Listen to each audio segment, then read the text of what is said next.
తండ్రి చేసింది న్యాయం అని అనిపిస్తుంది, కానీ ఒక పక్కన హస్బెండ్ సో ఫర్మ్గా ఉన్నారు ఆయన డెసిషన్తో. So you don't know which way to go. ఇటు భర్త అటు తండ్రి at the same time. Ma'am, ఒకనొక ఇంటర్వ్యూలో మీరు ఒకసారి చెప్పారు, నేను చాలా బాధపడ్డాను వారిని కలవటానికి వెళ్ళినప్పుడు. ఈ సంఘటన వైస్రాయ్కి వెంకటేశ్వరరావు గారు అందరూ వెళ్ళిన తర్వాత నేను నాన్నగారిని కలవకుండా ఉండలేకపోయాను ఆ మర్నాడు పొద్దున. సో నేను వెళ్తానంటే తమ్ముడు బాలకృష్ణ నాతో అన్నాడు, నువ్వు వెళ్ళావంటే.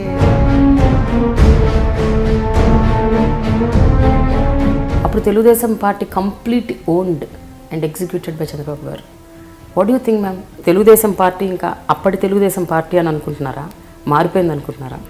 నాన్నగారు ఇన్ఫ్యాక్ట్ అసెంబ్లీలో ఆయన్ని మాట్లాడనివ్వకుండా, ఒక అవకాశం ఇవ్వండి అని చెప్పి అభ్యర్థించినా కూడా అవకాశం ఇవ్వకుండా ఆయన్ని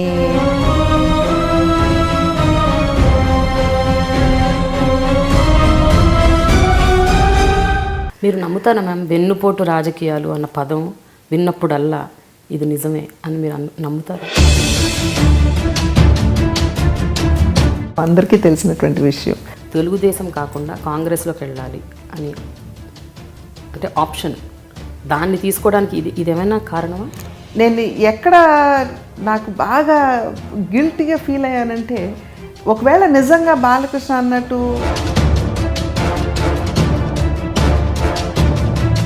ఆంధ్రప్రదేశ్కి స్పెషల్ స్టేటస్ ప్యాకేజో ఏదో ఒకటి, వాట్ ఆల్ యూఆర్ మెన్షనింగ్.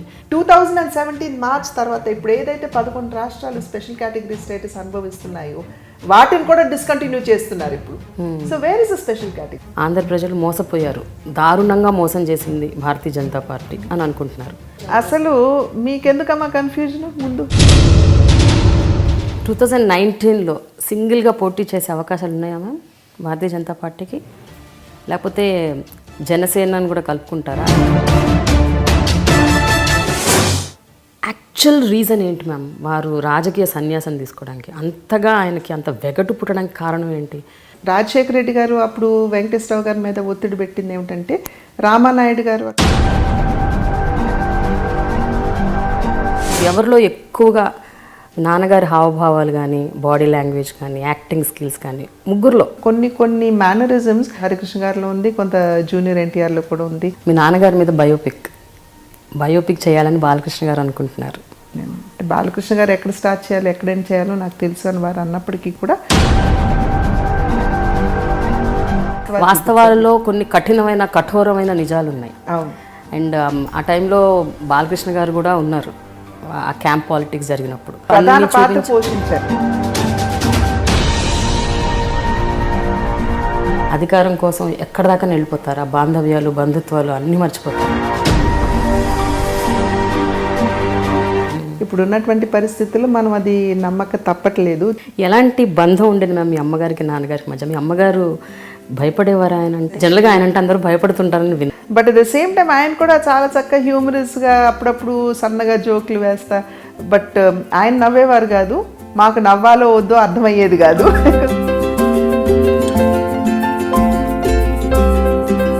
కోపం వస్తే ఎలా ఉండేవారు? తిట్టేవారా, అరిచేవారా? ఆయన ఫేమస్ డైలాగ్, ఆయన కోపం వస్తే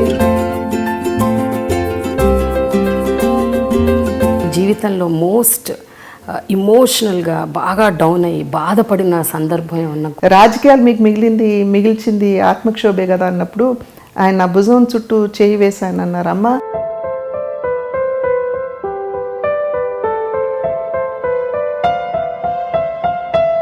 మిమ్మల్ని ఒక ప్రశ్న అడగదలుచుకున్నాను, అది అడగొచ్చో లేదో కూడా నాకు తెలియదు, but I want to ask because it's a time కాబట్టి అనిపిస్తుంది. అప్పట్లో 2004 టైంలో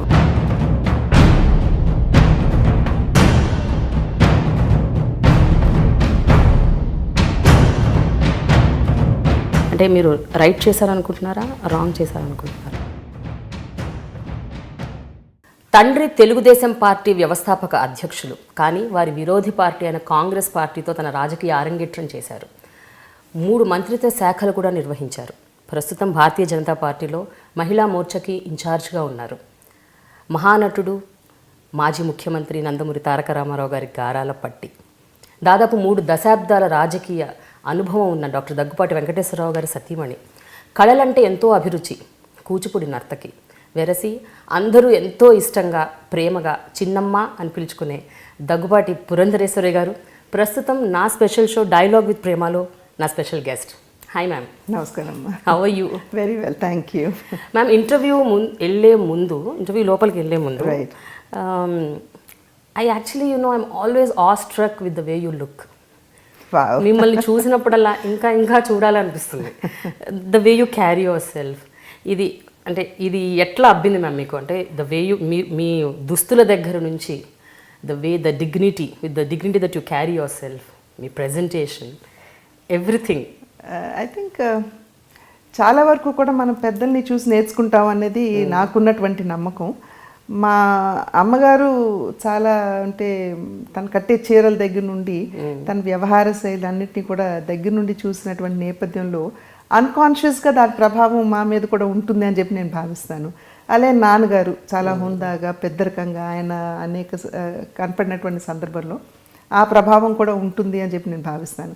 సహజంగా ఎప్పుడు అల్మారీ ముందు నిలబడి ఇవాళ పలాంది ఏం కట్టుకోవాలి ఏమిటి అని ఆలోచించినటువంటి సంఘటనలు పరిస్థితులు అయితే నాకు గుర్తులేదు అంతవరకు కూడా. సహజంగా ఏది కనపడితే నచ్చిందే కొనుక్కుంటాం కాబట్టి గబుక్కుని తీసి దాన్ని ధరించడం అనేది నేను చేస్తూ వచ్చినటువంటి. బట్ అంతా if I'm really impressing you so much, I must thank you for the complement. లేదు మ్యామ్, యాక్చువల్గా నేను ఎప్పుడు వెనెవర్ ఐ అబ్జర్వ్ యూ, మీది ఒక కన్సిస్టెన్సీ కనిపిస్తుంది. అంటే యువర్ స్టైల్ ఈజ్ నాట్ అంటే ఇవాళ ఒక రగా రేపు సడన్గా మారిపోయి ఎల్లుండి ఇంకో రకంగా. You're not like that. నేను గత ఒక 15 ఏళ్ళుగా మిమ్మల్ని చూస్తున్నాను ఆల్మోస్ట్. అండ్ దట్ కన్సిస్టెన్సీ అలాగే ఉంది. మీరు వేసుకునే దుస్తుల దగ్గర నుంచి మీ అపియరెన్స్, మీ presentation, it's the same yet beautiful. అంటే నాకు ఫ్రాంక్గా చెప్పాలంటే నగల మీద ఎక్కువ అంటే ఐ లైక్ టు సీ, చూసి వాటిని ఆనందిస్తాను తప్పకుండా, కానీ దాన్ని ధరించగలను అని చెప్పి నేను భావించను. బట్ ఎస్, బట్టల మీద కొంచెం మక్కువ ఉన్నప్పటికీ కూడా అన్నీ నాకు అబ్బవు, నాకు సూట్ అవ్వు అనేటువంటి స్పృహ కూడా నాకు ఉంది. కనుక చాలా వరకు కూడా ఈ సిల్క్ వస్త్రాల మీద కొంచెం యూనో ఇంట్రెస్ట్ ఉండటం. So I can go with chiffons and georgettes and all that. And cottons అంటారా, ఇవాళ మేము ప్రజా జీవితంలోకి వచ్చిన తర్వాత పొద్దున్న కట్టిన చీర మాకు రాత్రి దాకా కూడా కొంచెం యూనో డీసెంట్గా డిగ్నిఫైడ్గా ఉండాలి. కనుక ఆ నేపథ్యంలో సిల్క్ చీరలు కూడా బాగా అలవాటైనాయి. అండ్ నాకు నచ్చింది ఏదన్నా ఉంటే definitely I pick it up immediately, I don't think twice. So that's how I go. But minimum jewellery ఉంటుంది, ఐ మీన్ తప్పదు కదా. ఐ హ్యావ్ నా తాళి గోల్స్ ఉంటుంది, పోగులు ఉంటాయి, గాజులు ఉంటాయి, అంతవరకే. ఒక విషయం చెప్పండి మ్యామ్, మీరు బయటకి ఎంత హుందాగా, ఫర్మ్గా, చాలా ధైర్యంగా, గుంభనంగా కనిపిస్తారో లోపల యు ఆర్ నాట్ దట్ అని నాకు అనిపిస్తుంది. You are very very emotional and very sensitive. Am I right or wrong? I am a sensitive person definitely. సెన్సిటివిటీకిను గుంభనంగా ఉండటానికి తేడా ఉంటుందని చెప్పి నేను భావించను. ఏదైనా ఉన్నా కూడా yes, but at the same time సెన్సిటివ్గా ఉన్నాను కాబట్టి అన్నీ బయటపడిపోయి అట్లా కూడా ఒక రకంగా చెప్పాలంటే అది కూడా మా అమ్మగారిని చూసి నేను నేర్చుకున్నానని చెప్పి నేను అనుకుంటాను. ఎన్ని కష్టాలు ఉన్నా కూడా, ఎన్ని ఇబ్బందులు ఎదురైనా కూడా అమ్మ ఎప్పుడు ఆ చిరునవ్వుతోటి ఉండేవారు, ఎప్పుడు కూడా బయటపడేవారు కాదు. అండ్ మాకు నేర్పించిన పాఠం కూడా అది. ఎప్పుడు మా పెళ్ళైన కొత్తలో అమ్మ అనేవారు, ఇప్పుడు బాబు వెంకటేశ్వర గారిని బాబు అనేవారు, బాబు బయట నుండి ఇంటికి రాగానే మీరు చక్కగా స్నానాలు చేసి ఫ్రెష్గా చిరునవ్వుతో మీరు ఎదురెళ్ళండి. వాళ్ళు బయట చాలా ప్రెషర్స్ని ఎదుర్కొని ఇంటికి వస్తారు. ఆ నేపథ్యంలో మళ్ళీ మీరు ఇంట్లో ఉన్నటువంటి ఇబ్బందుల్ని ఏకరువు పెట్టేసి వాళ్ళు మరీ ఇబ్బంది పెట్టొద్దు, దానికి కూడా సమయం ఉంటుంది, ఆ సమయం చూసుకుని మీరు మాట్లాడండి అని చెప్పి మా అమ్మగారు అనేక సందర్భాల్లో మాకు చెప్పేవారు. బహుశా ఇవన్నీ కూడా it must have acted on me. But frankly speaking I am a sensitive person and I am one who అందరినీ కావాలి అని అనుకునే మనస్తత్వం ఖచ్చితంగా నాది. సో ఆ నేపథ్యంలో ఎక్కడైనా కొంచెం అటు ఇటు అయినా కూడా డెఫినెట్గా హర్ట్ అవుతాను. బట్ అట్లాగని చెప్పి I don't think it's necessary to అన్నిటినీ మనం పబ్లిక్ చేసుకోవాల్సినటువంటి అవసరం కూడా లేదు. ఎందుకు ఈ పాయింట్ అడుగుతున్నానంటే మ్యామ్, మీరు ఎస్పెషలీ మీరు రకరకాల ఇమోషనల్ ఇంబ్యాలెన్సెస్ కానివ్వండి, లేకపోతే ట్రామాటిక్ పరిస్థితులను కానివ్వండి, మీరు ఎక్స్పీరియన్స్ అయ్యారు. ఒకటి రామారావు గారి అమ్మాయిలాగా, దగ్గుబాటి వెంకటేశ్వరరావు గారి భార్య, అండ్ మీ పిల్లల్ని చూసుకునే ఒక తల్లి, అండ్ అనుకోకున్న అనూహ్య పరిస్థితిలో రాజకీయ ఎంట్రీ. సో ఇవన్నీ you know one on at some point of time ఇక్కడ ఒక ఇమోషన్ ట్రిగ్గర్ చేస్తుంటుంది. అంటే you can't tell it out. కొన్ని చెప్పుకోలేము, కొన్ని లోపల దాచుకోవాలి, దాచుకుంది బయటకు రాలేదు. సో దీస్ ఆల్ థింగ్స్ అనమాట. ఇవన్నిటిని హ్యాండిల్ చేసేటప్పుడు how do you do that? Well, I think మీరు అన్నట్టుగా అనేక సందర్భాల్లో రామారావు గారి బిడ్డగా కావచ్చు, వెంకటేశ్వర గారి భార్యగా కావచ్చు, ప్రజా జీవితంలోకి వచ్చిన తర్వాత అదేవిధంగా ఇంటిని బ్యాలెన్స్ చేసుకుంటూ ఒక తల్లిగా కావచ్చు, ఈ బాధ్యతలన్నింటినీ కూడా women, it's not just me, but I feel there are so many women who actually face this kind of dichotomy. And పర్టికులర్గా మాకు వచ్చేటప్పటికి ఏంటంటే, ఎస్, నాన్నగారు ఒక illustrious father, husband was a well known personality. So ఈ సందర్భంలో వారి గౌరవాన్ని మేము కాపాడాలి, వారి దానికి భంగం కలగనివ్వకూడదు. అట్ ద సేమ్ టైం మా బాధ్యతల్ని కూడా మేము బాధ్యతాయుతంగా నిర్వర్తించాలి. సో ఇట్ ఈస్ డెఫినెట్లీ కత్తి మీద సాములాగా ఉంటుంది అనేది నేను తప్పకుండా చెప్పాలి. బట్ బ్యాలెన్స్ కూడా చేసుకోవాలి. ఇప్పుడు నాన్నగారు సీఎంగా ఉన్నప్పుడు, వెంకటేశ్వర గారు హెల్త్ మినిస్టర్గా ఉన్నప్పుడు I had to go to the doctor with my children. But I don't tell them I was so and so. Venkateswara Rao garu అక్కడికి వచ్చి క్యూలో నన్ను చూసి, ఏంటి నువ్వు లైన్లో నిలబడ్డావురా అని చెప్పి డాక్టర్ గారు గుర్తించి లోపల తీసుకెళ్తే తప్పించి, I think we need to keep that balance going. So probably that's how it goes. ఎప్పుడైనా వీరు ముఖ్యమంత్రి గారు ఉన్నప్పుడు, ఆయన హెల్త్ మినిస్టర్గా ఉన్నప్పుడు, ఇందాక మీరు అన్నారు, ఆ టైంలో అంటే అడ్మినిస్ట్రేటివ్ పరంగా ఉన్న కొన్ని కాన్ఫ్లిక్ట్స్ కావచ్చు, ఇష్యూస్ కావచ్చు, ఎప్పుడైనా ఇంటికి తీసుకొచ్చేవారా వెంకటేశ్వరరావు గారు? ముఖ్యమంత్రి గారితో ఏమన్నా విభేదించిన సందర్భాలు, లేకపోతే ఐడియాలజికల్ డిఫరెన్సెస్ అలాంటివి ఖచ్చితంగా మీకు అది పెద్ద కాన్ఫ్లిక్ట్ మీకు? బికాజ్ ఒకవైపు ఫాదర్, ఇంకోవైపు హస్బెండ్. ఎస్, డెఫినెట్లీ అటువంటి సందర్భాలు లేవు అని చెప్పి నేను చెప్తే అది అసత్యమే అవుతుంది. దే వర్ ఇన్స్టెన్సెస్ వెన్ అక్కడ నాన్నగారితో కానీ ఘర్షణ పడినా, లేకపోతే ఇంకెవరితోటి వారికి ఏమన్నా విభేదాలు ఉన్నా, వాటిని ఇంటికి, అంటే వారు ఇంటికి వచ్చిన తర్వాత usually men are like that, they can't let it go. వెరస్ ఉమెన్కి ఉన్న కెపాసిటీ ఏంటంటే, షీ కెన్, ఆ మల్టీ టాస్కింగ్ అనేది వెంటనే she can adjust into whatever role she can get into. But జెంట్స్కి సహజంగా అది ఉండదు. సో ఆ నేపథ్యంలోనే అమ్మగారు చెప్పినటువంటి మాటలు, ఆల్రెడీ ప్రెషర్స్ ఉంటాయి, ఇంటికి వచ్చినప్పుడు give that kind of comfort of the home అనేది ఇంట్లో ఉన్న ఆడవాళ్ళు ఇవ్వాలి. ఇచ్చిన తర్వాత then you can get into a discussion అని. But of course Venkateswara Rao garu యాక్టివ్గా ప్రజా జీవితంలో ఉన్నప్పుడు నాతో చర్చించినటువంటి సందర్భాలు చాలా తక్కువ. ఇన్ఫ్యాక్ట్ చుట్టుపక్కల ఉన్నటువంటి వాళ్ళ ద్వారానే నాకు విషయాలు కూడా తెలిసి వచ్చేవి. బికాజ్ ప్రాబబ్లీ ఎడ్యుకేషన్ అయిపోయింది, వెంటనే ఐ గాట్ మ్యారీడ్. సో పరిపక్వత ఉన్నది లేదు అనేటువంటి ఆలోచన కూడా ఉండుండొచ్చు. బట్ తెలుసుకున్న తర్వాత అవకాశాన్ని బట్టి ప్రాబబ్లీ ఇట్లా ఉందేమో, ప్రాబబ్లీ అట్లా ఉందేమో అని చెప్పటమే తప్పించి, they were difficult times, but we have to live with them. అంటే ఎటు సైడ్ తీసుకోవాలో కూడా అర్థం కాదు ఒక్కోసారి మ్యామ్. ఒక్కోసారి తండ్రి చేసింది న్యాయం అని అనిపిస్తుంది, కానీ ఒక పక్కన హస్బెండ్ సో ఫర్మ్గా ఉన్నారు ఆయన డెసిషన్తో. So you don't know which way to go. That is where women has to balance well కదమ్మా. ఇటు భర్త, అటు తండ్రి, at the same time the other members of the family.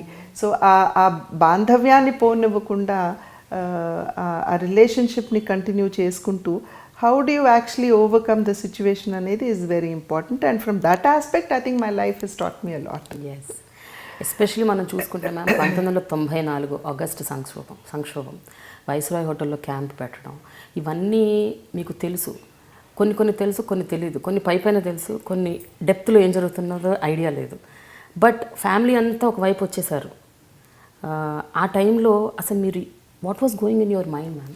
The only thought that crossed my mind was, నాన్నగారికి అన్యాయం జరుగుతున్నది అన్న భావన నాలో ఉండింది.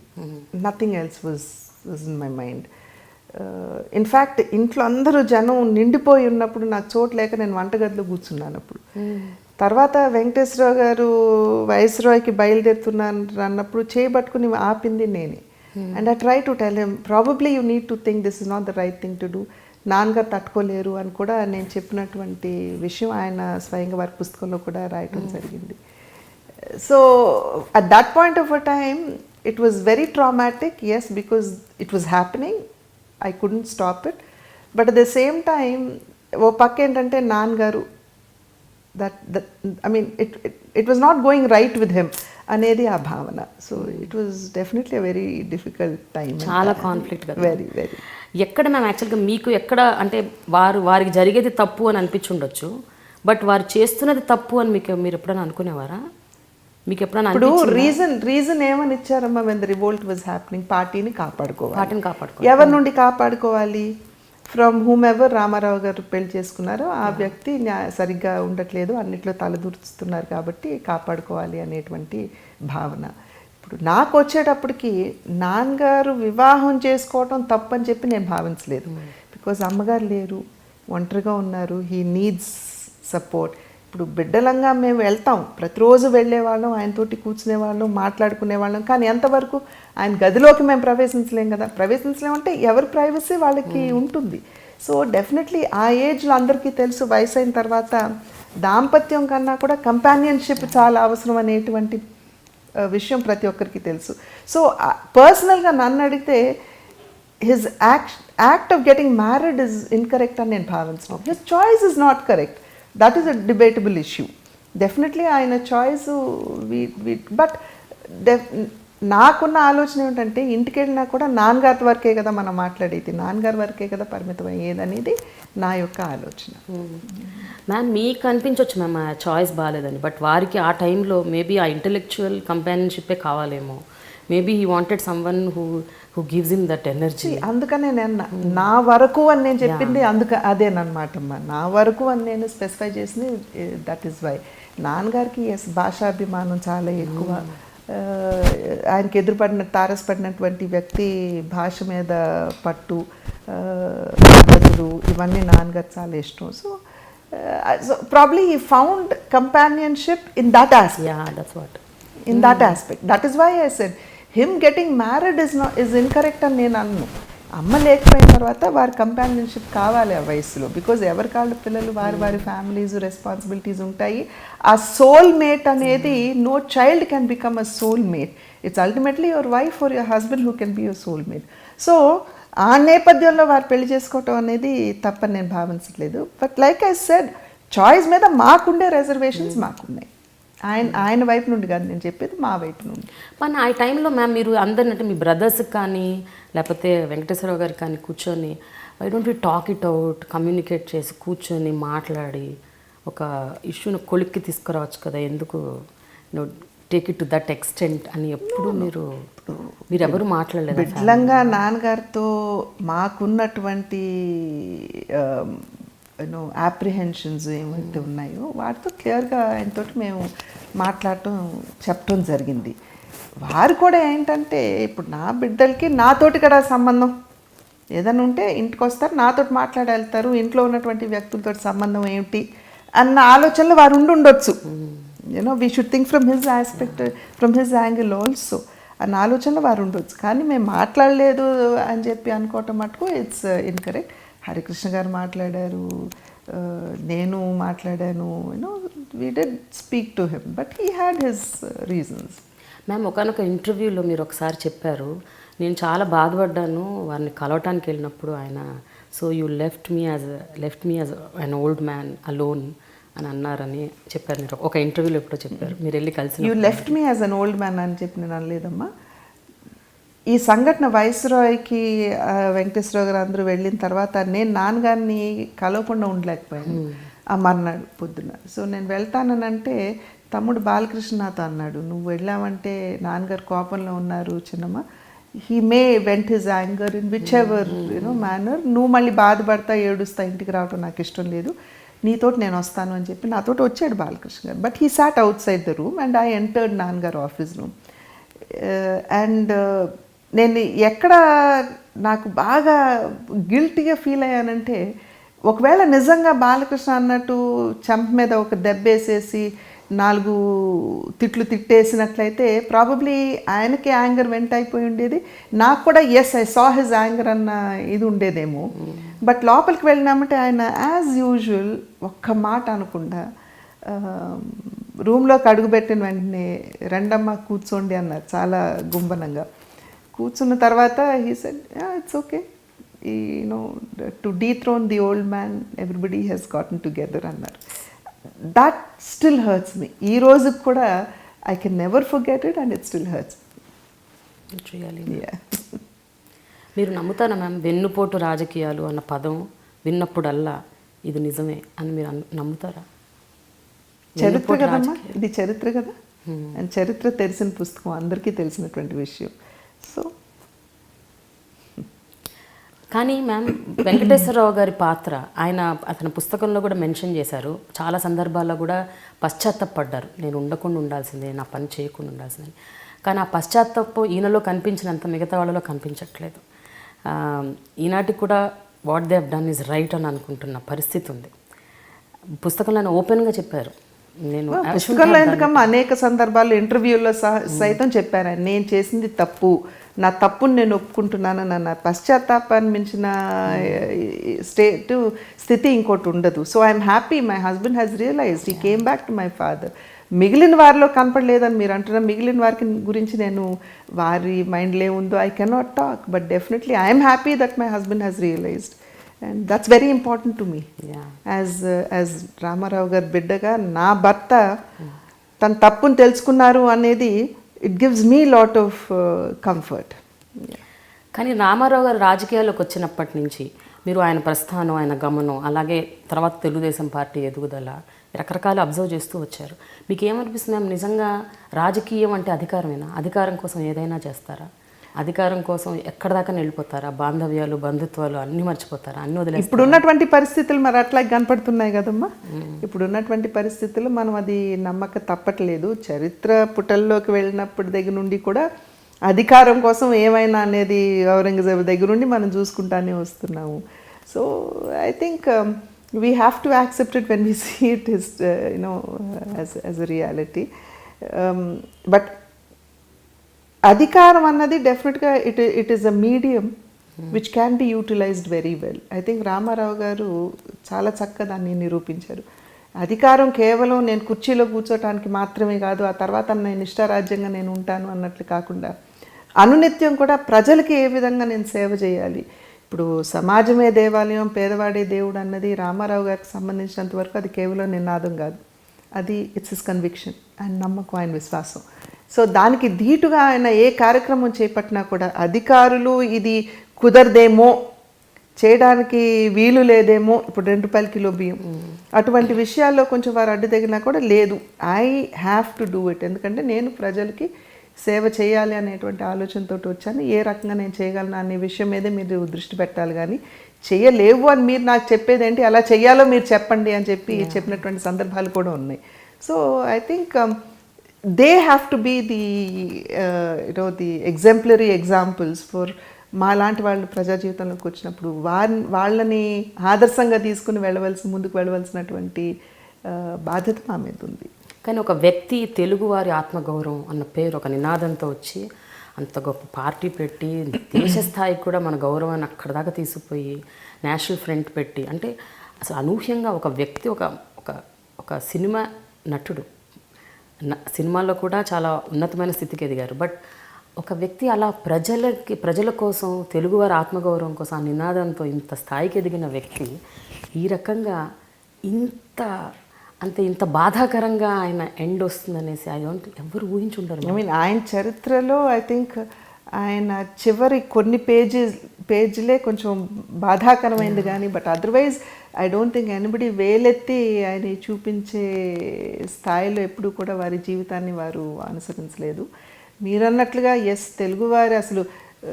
తెలుగువారి ఆత్మగౌరవం అంటే ఏమిటో, తెలుగువారి పౌరుషం ఏమిటో అసలు విశ్వానికి తెలియజేసినటువంటి మహనీయులు. అందుకనే తెలుగు తల్లి ముద్దు బిడ్డ అని చెప్పి ప్రతి ఒక్కరు కూడా ఆయన ఓన్ చేసుకోవటం జరుగుతుంది. ఇప్పుడు మేము ఎక్కడికి వెళ్ళినా కూడా మా మీద అనూహ్యంగా ప్రజల ప్రేమాభిమానాలు కనబరుస్తారంటే ఇదంతా మాదే, మా వల్లనే అని కనుక మేము అనుకున్నట్లయితే అది వాపును చూసి బలుపు అనుకోవటమే మేము. ఇన్ఫ్యాక్ట్ నాన్నగారిని ప్రతి ఒక్కరూ అట్లా ఆ రకంగా ఆ స్థాయిలో ఓన్ చేసుకున్నారు కాబట్టే ఇవాళ మమ్మల్ని సైతం ఆడబిడ్డగా, ఒక బిడ్డగా ప్రతి ఒక్కరూ కూడా మమ్మల్ని ఆదరిస్తున్నారని చెప్పి ఈ క్షణం కూడా నేను గట్టిగా నమ్ముతున్నటువంటి విషయం. ఎస్, చాలా బాధాకరం. అటువంటి మనిషి చివర్లో ఆ ఒక్క మచ్చతో పోయారు అన్నది అంత హ్యూమిలియేషన్ తోటి పోవాల్సినటువంటి అవసరం అయితే లేదు. But of course nothing is in our hands. ఇప్పుడు ఫేట్ అనేది మనం ఎంత కాదనుకున్నా అది భగవంతుడు రాసి పెట్టింది. ఉదాహరణకి వారి చర్మాంకమే, ఐ మీన్ అంత అంత గ్రేట్ లైఫ్ లీడ్ చేసినటువంటి వ్యక్తికి అంతటి అవమానం జరగవలసినటువంటి అవసరం లేదు. బట్ స్టిల్ ఆయన పోయిన తర్వాత ఏ రకంగా స్పందన వచ్చిందమ్మా? ఇవాళకి ఆయన పరంపదించి 21 సంవత్సరం అయినా కూడా, ఇప్పుడు మేమైతే ఆయన రక్తం పంచుకుని పుట్టిన వాళ్ళు, రక్త బంధువులం కాబట్టి, రక్త సంబంధం ఉంది కాబట్టి మా మీద బాధ్యత ఉంటుంది. కానీ ఎటువంటి సంబంధం లేనటువంటి వాళ్ళు సైతం వేలాది కుటుంబాలు నేటికి కూడా ఆయన వర్ధంతి రోజున వారు వర్ధంతిగా జరుపుకుంటారు. ఏ బంధం ఉందని? ఆత్మబంధం తప్పించి. అందుకని బహుశా పెద్దలు అంటారు రక్తబంధం కంటే ఆత్మబంధం గొప్పదని పెద్దలు అంటారేమో.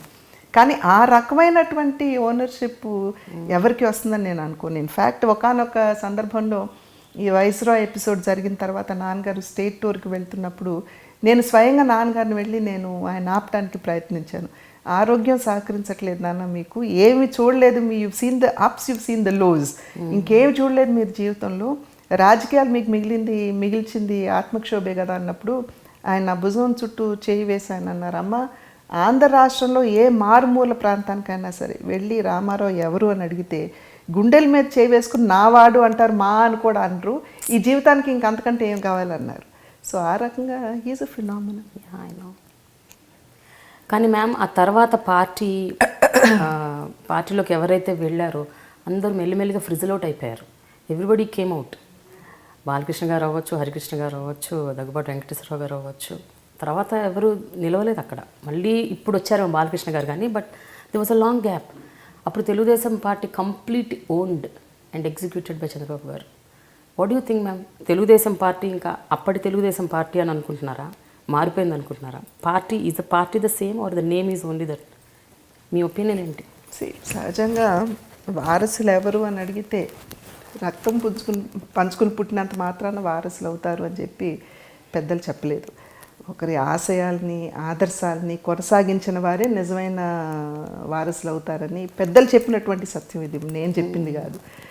ఆ దిశగా చూసినట్లయితే రామారావు గారు కిలో ₹2 బియ్యం కావచ్చు, 50 రూపాయలకి హార్స్ పవర్ కావచ్చు, పక్కా గృహ నిర్మాణం కావచ్చు, జనతా వస్త్ర పథకం కావచ్చు, ఇవన్నీ కూడా ఏ ఆశయంతో ఏ లక్ష్యంతో వారు తీసుకొచ్చారు. ఆ తరువాత అధికారంలో ఉన్నటువంటి వారు దాన్ని కొనసాగించినటువంటి దాఖలాలు అయితే లేవని ప్రతి ఒక్కరికి తెలుసు. ₹2 5.5 అయింది. హార్స్ పవర్కి again prices, power electricity charges పెరగటం, ఇవన్నీ కూడా ప్రజలకి తెలిసినటువంటి విషయమే. నాన్నగారు ఇన్ఫ్యాక్ట్ అసెంబ్లీలో ఆయన్ని మాట్లాడనివ్వకుండా, ఒక అవకాశం ఇవ్వండి అని చెప్పి అభ్యర్థించినా కూడా అవకాశం ఇవ్వకుండా, ఆయన్ని తెలుగుదేశం సభ్యుడు కాదు అని చెప్పి చెప్పడం దగ్గర నుండి, సింబల్ అసలు నీది కాదు అని చెప్పి కోర్టులో కేసు వేసి సైకిల్ సింబల్ తీసేసుకోవటం దగ్గర నుండి, అంటే ఆయన్ని ఒక రకంగా ఒంటరిని చేసినట్లే కదా. ఆ తర్వాత నాన్నగారు ఈసీ ఎలక్షన్ కమిషన్ దగ్గరికి వెళ్ళి ఆయన సింహం గుర్తు తెచ్చుకున్నారు. Unfortunately he wasn't alive to take it forward. ఇవాళ whether that party is there or not is secondary. But అప్పటి విషయాలు నేను చెప్తున్నాను, నేను just to go back into history a little bit. So అట్లా చూసుకున్నట్లయితే నాన్నగారు స్వయంగా ఎలక్షన్ కమిషన్ దగ్గరికి వెళ్ళి సింహం గుర్తు నాది అని చెప్పి ఆయన తెచ్చుకున్న తర్వాత సైకిల్ గుర్తు ఏముంది? So this is all. But unfortunately అని నేను అంటే he didn't survive to take it to the people. So దాన్ని బట్టి ప్రజలు బేరీస్ వేసుకోవాలి. ఇవన్నీ కారణాలు అనుకోవచ్చా మ్యామ్? మీరు అంటే ఎప్పుడైతే రాజకీయాల్లోకి వెళ్దాం అనుకున్నారో తెలుగుదేశం కాకుండా కాంగ్రెస్లోకి వెళ్ళాలి అని అంటే ఆప్షన్, దాన్ని తీసుకోవడానికి ఇదేమైనా కారణమా? లేదమ్మా. ఫ్రాంక్లీ స్పీకింగ్ నా ప్రజా జీవిత ప్రస్థానం అనేది చాలా అనూహ్యంగా, అనుకోకుండా I was pushed into it. చాలా సర్కమ్స్టాన్షియల్గా నేను రాజకీయాల్లోకి రావడం జరిగింది. ఇన్ఫ్యాక్ట్ వెంకటేశ్వరరావు గారు ప్రయత్నం చేశారు. నా నాన్నగారు పరంపదించిన తర్వాత ఇక్కడ ఇమ్మడలేక he wanted to go back, but he was denied entry into Telugu Desam party. అప్పుడు ఆయన తనకు సంబంధించినటువంటి, ఇప్పుడు ఆయన కూడా కాడర్ ఉంటుంది ఇన్ హిస్ కాన్స్టిట్యుయెన్సీ, వాళ్ళందరితో మాట్లాడినటువంటి సందర్భంలో వారు అన్నది ఏమిటంటే, మేము మిమ్మల్ని నమ్ముకుని ఉన్నాం మేము ప్రజా జీవితంలో, సో మీరుంటేనే మాకు రక్షణ ఉంటుంది, మీరు స్టేట్ పాలిటిక్స్లో కంటిన్యూ అవ్వాలి అని చెప్పి వారందరూ కూడా గట్టిగా ఆయన మీద ఒత్తిడి తీసుకురావడం జరిగింది. అప్పుడు ఆయన డిసైడ్ వారందరినీ మీటింగ్ పెట్టుకుని కాన్స్టిట్యువెన్సీలో ఆయన ఫాలోవర్స్ని అందరినీ అడిగిన నేపథ్యంలో ప్రతి ఒక్కరు కూడా వారు కాంగ్రెస్లోకి వెళ్ళమని చెప్పడం జరిగింది. వాళ్ళు ఇచ్చినటువంటి డైరెక్షన్ మీదకి after he had taken his entire constituency into confidence ఆయన కాంగ్రెస్లోకి వెళ్ళారు. వెళ్ళిన తర్వాత ఇద్దరు ముగ్గురిని ప్రయత్నం చేశారు. రాజశేఖర రెడ్డి గారు అప్పుడు వెంకటేశ్వరరావు గారి మీద ఒత్తిడి పెట్టింది ఏమిటంటే, రామానాయుడు గారు అక్కడ తెలుగుదేశం నుండి ఉన్నారు కాబట్టి ఆ స్థాయికి ఉన్నటువంటి క్యాండిడేట్ కావాలి, మీరు పార్లమెంట్కి కంటెస్ట్ చేయమని వెంకటేశ్వరరావు గారి మీద ఒత్తిడి పెట్టారు. బట్ ఇందాక చెప్పినట్టుగా కాడర్ అందరూ కూడా మీరు స్టేట్లోనే ఉండాలి, స్టేట్ పాలిటిక్స్లోనే ఉండాలి అని చెప్పి వారందరూ విజ్ఞప్తి చేసిన మేరకు ఇద్దరు ముగ్గురిని తీసుకొచ్చి రాజశేఖర రెడ్డి గారికి పరిచయం చేయటం ఏంటంటే ప్రాబబుల్ పార్లమెంట్ క్యాండిడేట్స్గా. కానీ వారు ఇక్కడ నిలవకుండా మళ్ళీ జారుకోవటం అది జరిగిన తర్వాత ఒత్తిడి పెరుగుతున్న నేపథ్యంలో నాతో కూడా ఎప్పుడు డిస్కస్ చేయలేదు. He just happen to mention, okay మీకు మంచి క్యాండిడేట్ దొరికితే వెల్ అండ్ గుడ్, బికాజ్ నాకు కానివ్వండి, even my wife, she is also not very incline into coming into active politics.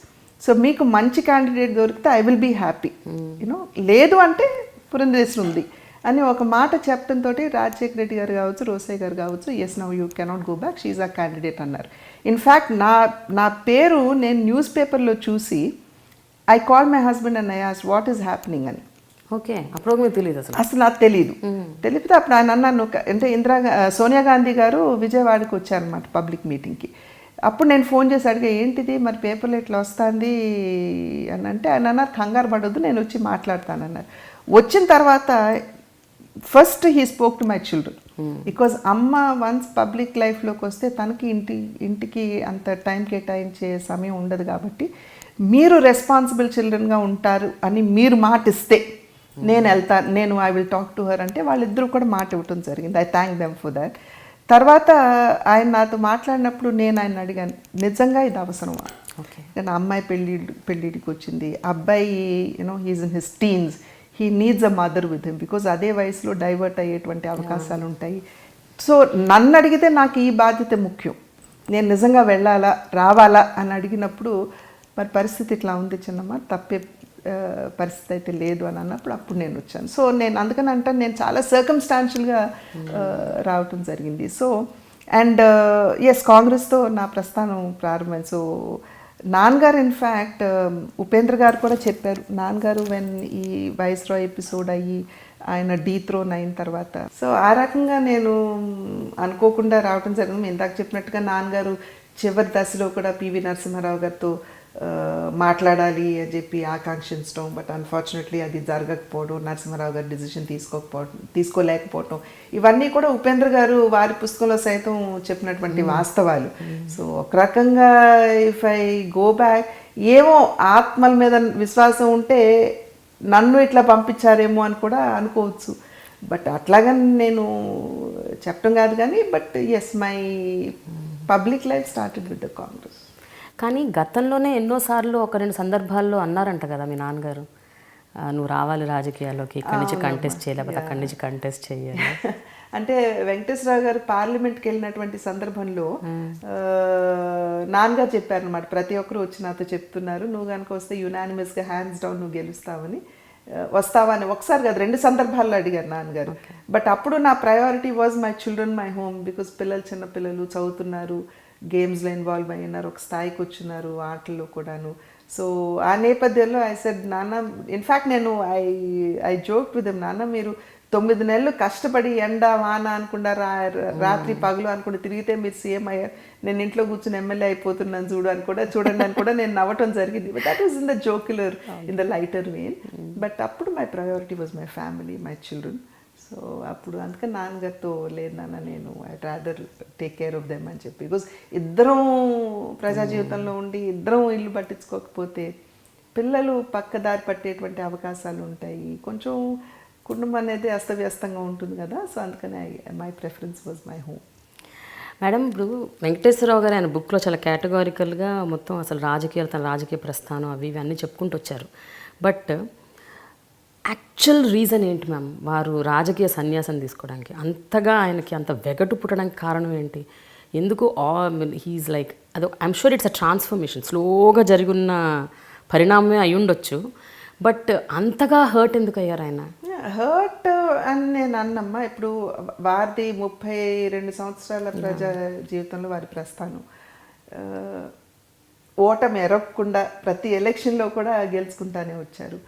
But ఒక రకంగా చూస్తే the same issues, same roads, same drainage, same you know, వాళ్ళకి scope to do something newer or better అనేది I don't think అంత scope వారికి కనపడినట్లేదు. And next ఏంటంటే yes, ఇప్పుడు the kind of monies that go into elections, that really, ఎప్పుడు నాతో elections అయినప్పుడల్లా ఆయన అనేవారు, ఏంటిది, where are we going?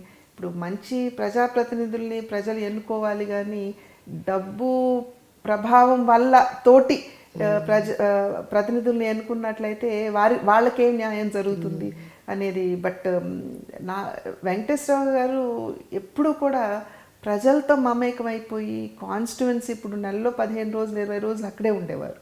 And even to this day మేము ఊరికి వెళ్ళామంటే ప్రతి ఒక్కరూ కూడా వస్తారు, వచ్చి కూర్చుని నియోజకవర్గంలో ఉన్న ఇష్యూస్ అన్నీ చాలా, అంటే ఒక కుటుంబ సభ్యుడితో మాట్లాడినంత ఓపెన్గా వారితో డిస్కస్ చేసేటువంటి ప్రాక్సిమిటీ, యాక్సెసిబిలిటీ ప్రతి ఒక్కరికి ఉంటుంది. బట్ నేను ఇందాకన్నట్టుగా ఈ ఎలక్ట్రల్ రిఫార్మ్స్ రావాలని అట్లా బాగా ఎప్పుడు కూడా మరీ చివరికి బాగా అది కష్టపెట్టుకునేవారు. అంటే కేవలం డబ్బులతోటేనా, మనం కాన్స్టిట్యువెన్సీకి ఎంత చేసినా కూడా చివరికి, ఇన్ఫ్యాక్ట్ ఒక రకంగా చెప్పాలంటే వెంకటేశ్వరరావు గారు ఐ డోంట్ థింక్ అంత ఖర్చు పెట్టి నెగ్గలేదు ఎప్పుడు కూడా, అంటే కంపారిటివ్లీ టు అదర్స్. అట్లాగని అస్సలు ఖర్చు పెట్టలేదు అని కూడా చెప్పడం సత్యదూరం అవుతుంది. But definitely not as bad as others. So ఆ మాత్రం గౌరవం వారికి ఉన్నది అని చెప్పి నమ్మొచ్చు. But at the same time ఏంటంటే ఆల్ దిస్, ఈ చేంజెస్ రాకపోవటం, ఉన్నటువంటి political situation, circumstances, I think that really transformed him and pushed him to take a decision that yes, నేను ఇంకా I rather stay back. Now he's enjoying his life, ఇద్దరు grandchildren తోటి, books తోటి. So he has his own pastimes, he's got his friends. సంవత్సరానికి 2 సార్లు బయట దేశాలకు వెళ్తారు. బయట దేశాల కంటే విహారయాత్ర అని చెప్పే కన్నా it's study tour for him.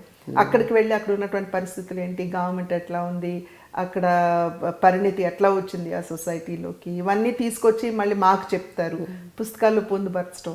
So he's usefully utilising his retired life. మీరు కూడా విభజన కారణంగా మీరు కాంగ్రెస్ నుంచి బయటకు వచ్చారని చెప్పారు చాలా సందర్భాల్లో. అంటే విభజన జరిగిన పద్ధతి, విధానం అది మీకు నచ్చక వచ్చారని. కానీ చెప్పండి మ్యామ్, భారతీయ జనతా పార్టీలో చేరేటప్పుడు మీకు అది కూడా తెలుసు కదా, మీరు తెలుగుదేశం పార్టీతో కలిసి పనిచేయాల్సి వస్తుందని. డెస్టినీ మిమ్మల్ని ఈ రకంగా డ్రైవ్ చేస్తుందని మీరు ఊహించారు? ఇప్పుడు ఆలోచనల్లా I should be in a national party, because not regional parties కంటే national parties are, they have a wider reach, probably we can influence what is happening in the country అన్న ఆలోచన ఉండింది. In that aspect నాకు BJP was the alternative. And అప్పట్లో విభజన జరిగినటువంటి సందర్భంలో నేను క్లియర్ కట్గా సోనియా గాంధీ గారికి కూడా ఓపెన్గా నేను ఒక ఓపెన్ లెటర్ రాయటం జరిగింది. డ్రాఫ్ట్ బిల్లు అసెంబ్లీకి వచ్చినప్పుడు ఆంధ్ర రాష్ట్రానికి నిర్దిష్టంగా మేము ఇది చేస్తాము అని చెప్పి బిల్లులో లేదు. డ్రాఫ్ట్ బిల్లు ఫీజిబిలిటీ ఎగ్జామిన్ చేసి అన్న పదాలు వాడితే ఐ నో వన్స్ ఆ పదాలు గారికి పొందుపరిస్తే అది జరిగే విషయం కాదు.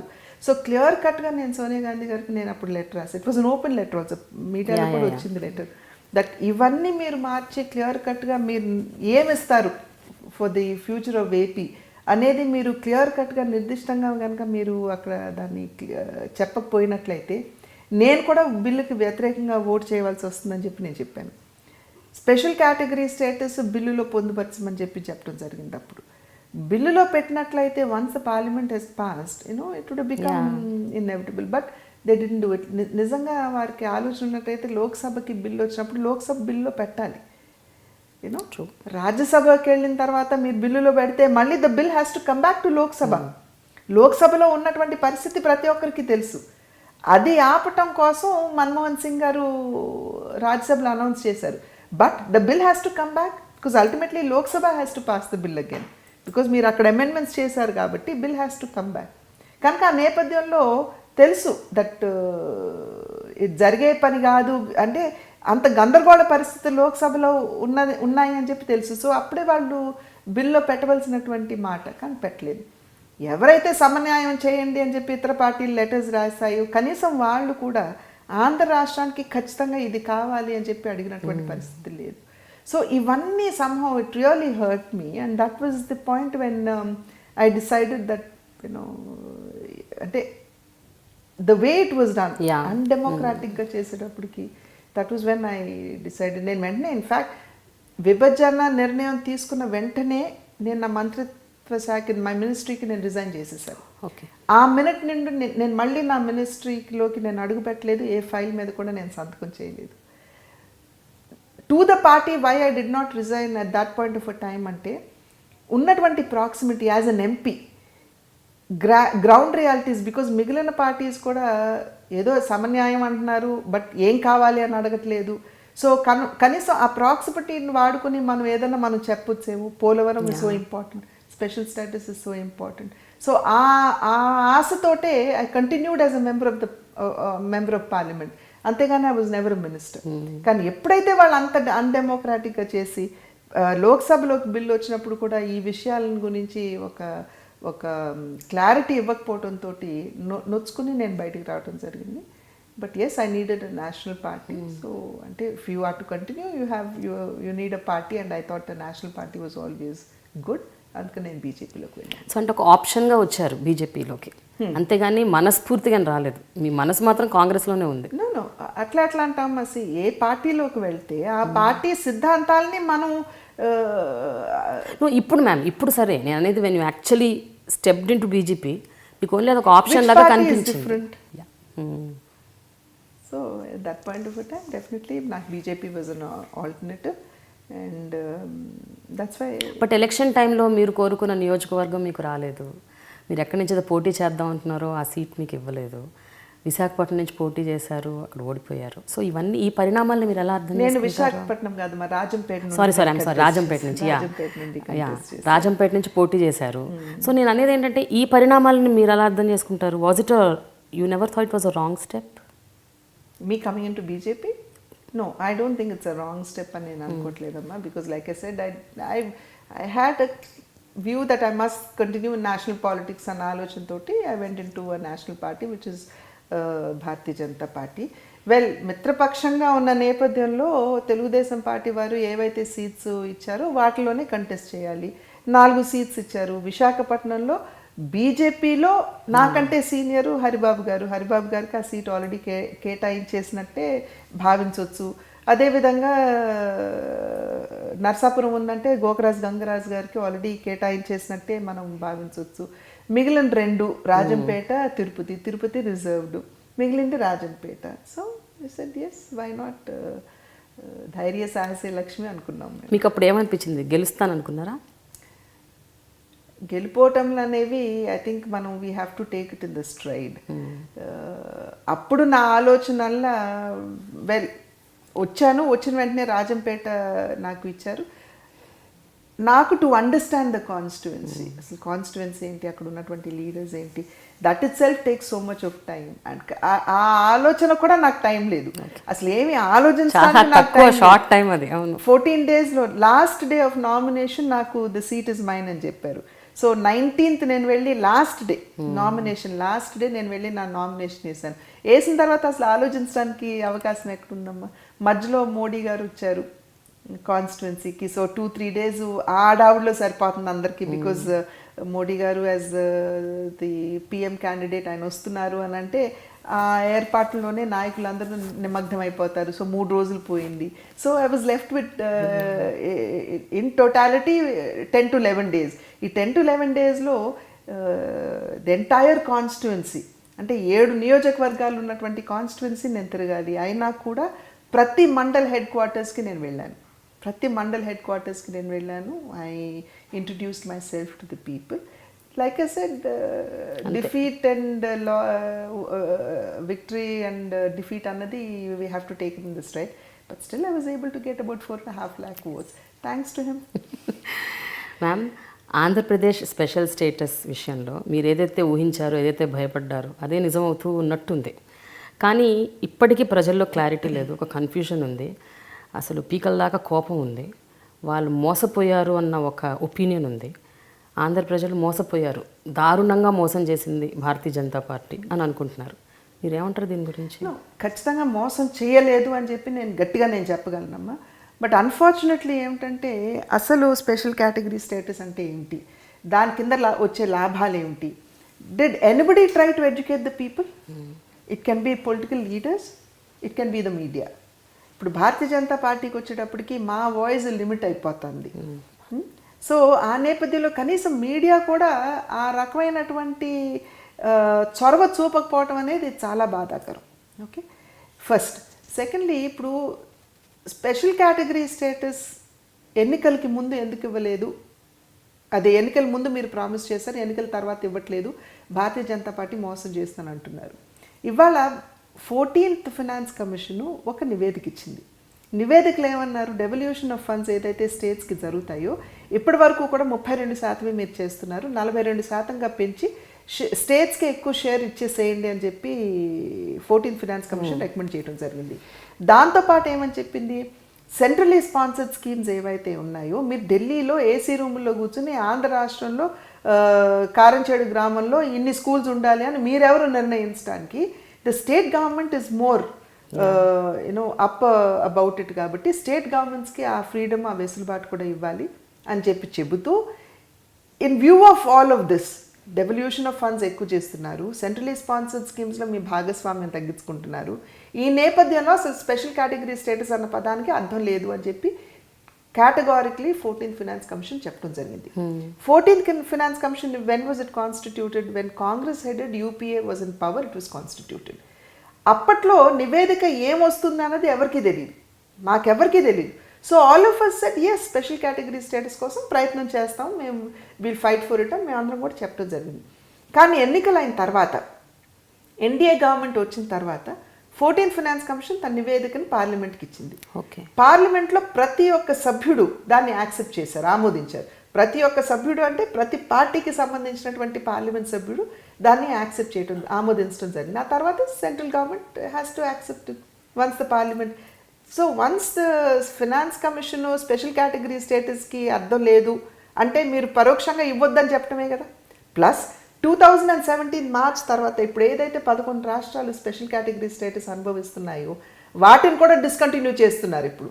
So where is the special category status? అది సెకండరీ. థర్డ్గా లాభాలు ఏమిటి దాని కింద? రెండు లాభాలు. ఒకటి, సెంట్రలీ స్పాన్సర్డ్ స్కీమ్స్ ఏవైతే ఉంటాయో వాటికి యూజువలీ స్పెషల్ కేటగిరీ స్టేటస్ ఉన్న రాష్ట్రాలు కేవలం 10% భరిస్తుంది, 90% కేంద్ర ప్రభుత్వం భరిస్తుంది. లేకపోతే 40% రాష్ట్ర ప్రభుత్వం భరిస్తుంది, 60% కేంద్ర ప్రభుత్వం భరిస్తుంది. ఇవాళ ఆ 30% డిఫరెన్స్ ఏదైతే ఉందో అది కూడా ఆంధ్ర రాష్ట్రంలో ఉన్న ప్రత్యేక పరిస్థితుల్ని దృష్టిలో పెట్టుకుని అరుణ్ జైట్లీ గారు ప్రత్యేక ప్యాకేజ్ అనౌన్స్ చేస్తూ ఆ 30% కూడా మేమే భరిస్తామని చెప్పి వారు కేటగారికల్గా చెప్పడం జరిగింది. So problem 1 is solved. Problem 2 ఏమిటంటే, ఒకవేళ రాష్ట్రంలో ఇప్పుడే కొత్తగా ఏర్పడిన రాష్ట్రం కాబట్టి బయట దేశాల నుండి మౌలిక సదుపాయాల నిర్మాణం కోసం రోడ్లు కావచ్చు, రైల్వేస్ కావచ్చు, మెట్రోస్ కావచ్చు, వేటికైనా అప్పు తెచ్చుకున్నప్పుడు కొంతమేరకు కేంద్ర ప్రభుత్వం భరించేటువంటి అవకాశం ఉంటుంది స్పెషల్ కేటగిరీ స్టేటస్ ఉంటే. అది కూడా చెప్పారు, మేమే భరిస్తామని చెప్పారు.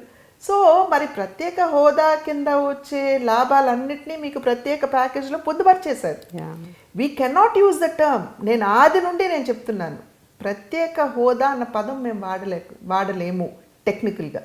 కానీ దాని కింద వచ్చే లాభాలన్నింటినీ మీకు ఇస్తామని చెప్పి మొదటి నుండి కూడా నేనైతే ప్రతి ప్రెస్ మీట్ కావచ్చు, ప్రతి పబ్లిక్ మీటింగ్లో కావచ్చు నేను చెప్పుకుంటూ వస్తున్నటువంటి విషయం. కొంచెం వెనక్కి వెళ్తే రాష్ట్రం విడిపోతున్నప్పుడు నేను ముందు I was the first one to come to the media and say విడిపోతున్నాము ఆపలేము, మన హక్కుల కోసం మనం పోరాడదామని ఆనాడు నేను చెప్పాను. చెప్తే ఎవరూ కూడా దాన్ని ఆమోదించలేదు, తిరస్కరించారు, తిట్టారు నేను. బట్ ఇవాళ అదే పరిస్థితి. What I'm saying is let us not go by sentiment, let us be logical.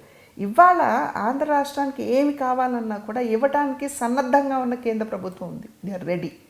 So let us get together. మనకి ఏం కావాలి, మన రాష్ట్ర అభివృద్ధికి ఏది మనకి ముఖ్యం అనే విషయాల మీద దృష్టి సారించి వాటిని సాధించుకుందాం. ఇవాళ మీకు రోడ్లకి 65,000 కోట్ల రూపాయలు, 75,000 కోట్ల రూపాయలు నితిన్ గడ్కరీ గారు ఒక్క ఆంధ్ర రాష్ట్రానికి ఇచ్చారు.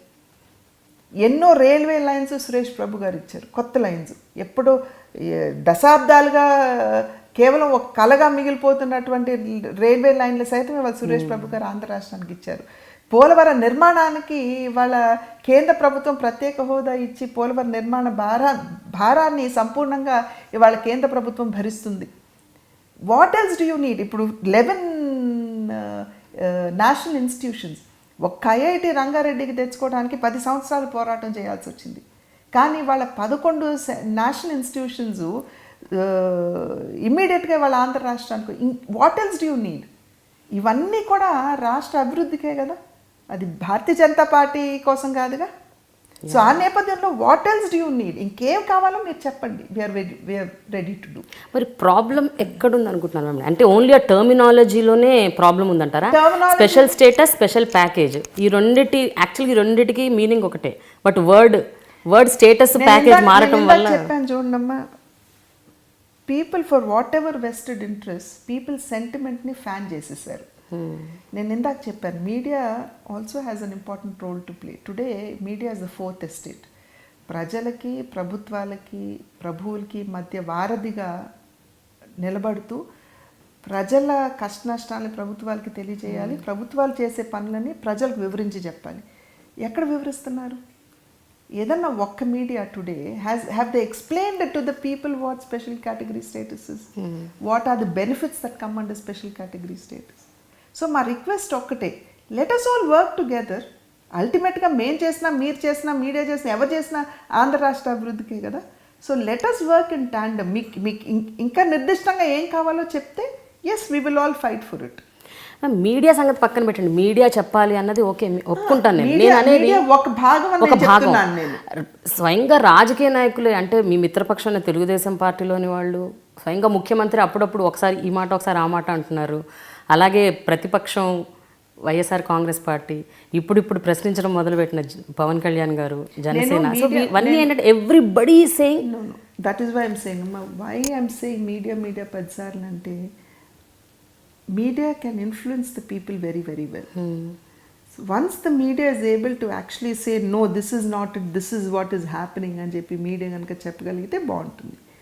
ఇవాళ ఎస్, మిత్రపక్ష ధర్మం అనేది ఒక పార్టీకి మాత్రమే కాదు, మిత్రపక్షంగా ఉన్నటువంటి 2 పార్టీల మీద బాధ్యత ఉంటుంది. అన్ఫార్చునేట్లీ ఏంటంటే ఎస్, ఈ విషయంలో క్లియర్గా తెలుగుదేశం పార్టీకి చెందినటువంటి నాయకులు కూడా న్యాయం జరగలేదు, ధర్మం జరగలేదు, రెక్కలు తెగ్గొట్టేశారు, 100 కోట్లైనా ఇచ్చింది, 200 కోట్లైనా ఇచ్చింది, ఇటువంటి మాటలు మాట్లాడేటప్పటికి అండ్ ప్రధానంగా అవి ప్రొజెక్ట్ అయ్యేటప్పటికి ప్రజల్లో ఆ రకమైనటువంటి భావన కలిగింది ఇవాళ. సో ఇవాళ దట్ ఇస్ వై ఎస్ఏ కొన్ని విషయాలకు వస్తే రాజకీయాలకు అతీతంగా మనం ఆలోచించాలి. ఇవాళ ఆంధ్ర రాష్ట్రం ఇప్పుడిప్పుడే కళ్ళు తెరుస్తున్నటువంటి పసిబిడ్డ. ఆ బిడ్డని ఎలా నరిష్ చేసుకోవాలి అన్న విషయం మీద దృష్టి పెట్టాలి. కానీ ఇతరత్ర మనం రాజకీయ లబ్ధి అనేది I think we should definitely keep it aside when it comes to development of Andhra Pradesh.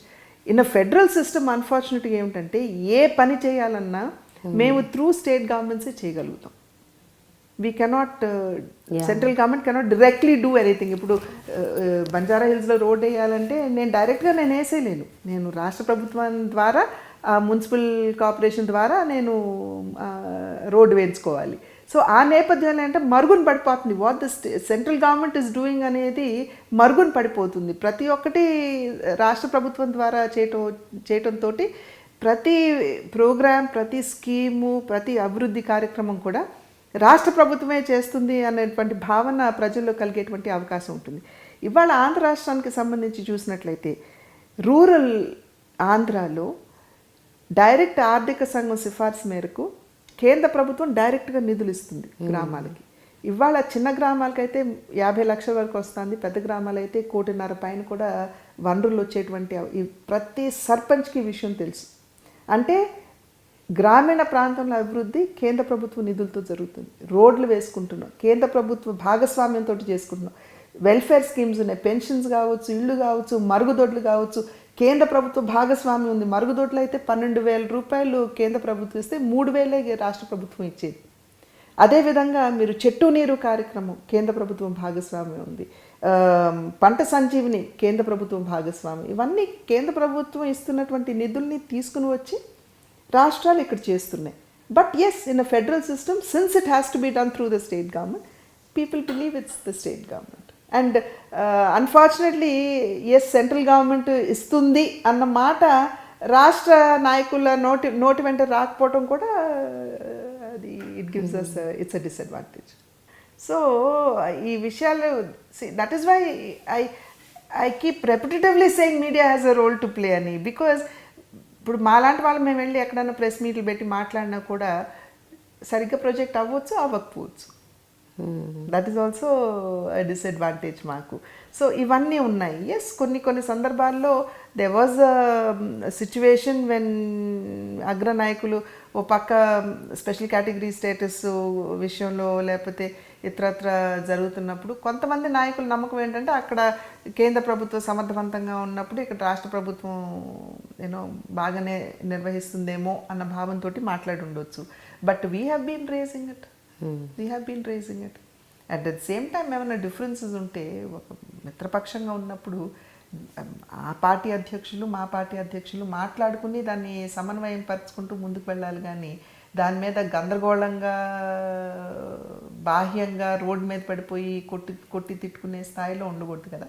కాకపోతే ఎస్, మా జాతీయ అధ్యక్షులు మాకు ఇచ్చినటువంటి డైరెక్షన్ ఏమిటంటే మనం ప్రజల పక్షాన్ని నిలబడాలి, ప్రజావాణి కావాలి.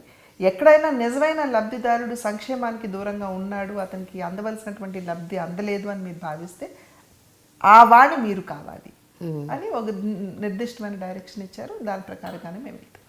కానీ భారతీయ జనతా పార్టీలో ఉన్న ఇక్కడున్న నాయకులు కూడా డివైడ్ అయ్యారని విన్నాను. కరెక్టేనా మ్యామ్? కొంతమంది తెలుగుదేశంకి ఫేవర్గా, కొంతమంది తెలుగుదేశానికి వ్యతిరేకంగా, కొంతమంది ఏ విషయమైనా సరే ఒక ఇంట్లో కూడా ఒక విషయం వస్తే అంటే is this creating more confusion అన్నది నా పాయింట్. అందరికీ ఏకాభిప్రాయం ఉండదు.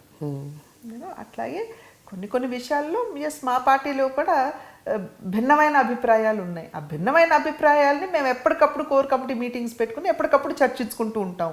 చర్చించుకుని ముందుకు ఎలా వెళ్ళాలి అని ఆలోచించుకుంటాం. అంతేగాని దానివల్ల there is problem being created within the party అని అనుకోవటం మటుకు ఇట్ విల్ బీ ఇన్కరెక్ట్. డెఫినెట్గా yes, there are differences of opinion, we discuss them at every stage. రాష్ట్రంలో భారతీయ జనతా పార్టీ ఎంతవరకు బలోపేతం అయ్యే సూచనలు ఉన్నాయి మ్యామ్? ఎస్పెషల్లీ 2019 ఎలక్షన్ టైం కన్నా కనీసం. ప్రతి రాజకీయ పార్టీ కూడా ఫ్యూచర్లో మేము ఏ విధంగా స్ట్రెంథెన్ అవుతాం, ఏ రకంగా ఒక స్ట్రాంగ్ ఫుటింగ్ తోటి ముందుకు వెళ్తామన్న విషయం మీదే దృష్టి సారిస్తుంది. అదేవిధంగా అమిత్ షా గారు, మా జాతీయ అధ్యక్షులు, ఒక డైరెక్షన్ ఇచ్చారు. మీరు కొత్త సభ్యుల్ని చేర్చుకోవాలి పార్టీలో అని చెప్పి వారు ఆదేశం ఇవ్వటం జరిగింది. ఆ ఆదేశం మేరకు in 2015 when we started the membership 16 when we started the membership drive, మాకు అసలు ఎవరూ కూడా ఊహించలేదు ఇంత అనూహ్యమైన స్పందన వస్తుందని. 40 లక్షల మంది కొత్త సభ్యులు పార్టీలో చేరారు. ఓకే, బట్ ఈ 40 లక్షల మందిలో 25 లక్షల మందికి సంబంధించినటువంటి వివరాలన్నీ మా దగ్గర ఉన్నాయి. ఫోన్ నంబర్స్, అడ్రసెస్ ఇవన్నీ మా దగ్గర ఉన్నాయి.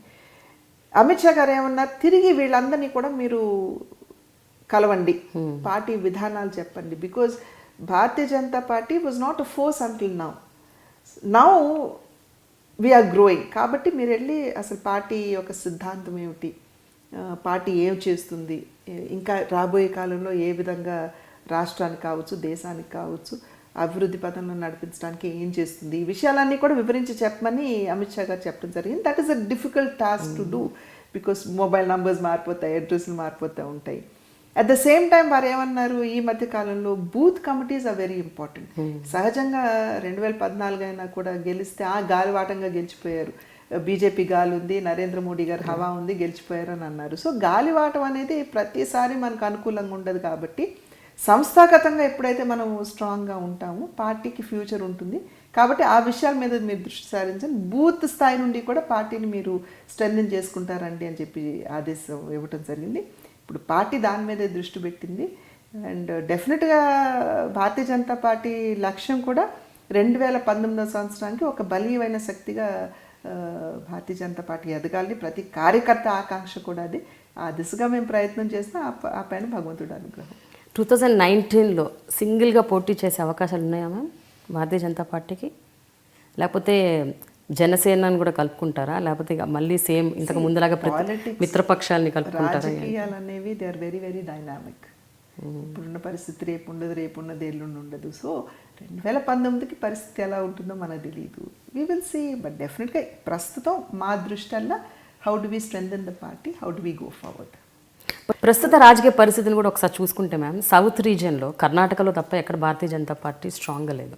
అలాగే మన బీహార్ ఎలక్షన్స్లో స్థానం కోల్పోయింది. ఉత్తరప్రదేశ్ ఎలక్షన్స్ ఎలా ఉంటాయో తెలియదు. And especially Uttar Pradesh and Bihar are decisive forces అంటారు జనరల్గా.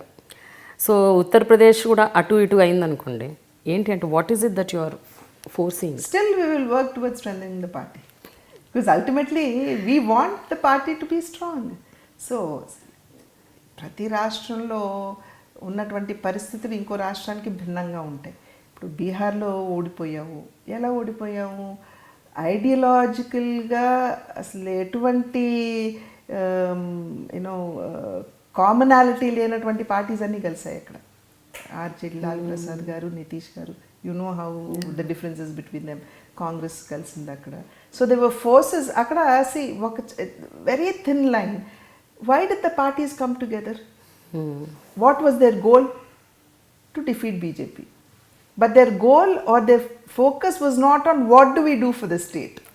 భారతీయ జనతా పార్టీని ఓడించాలి కాబట్టి ద మహాగఠబంధన్ ఏదైతే ఉందో వాళ్ళందరూ దే కేమ్ టుగెదర్.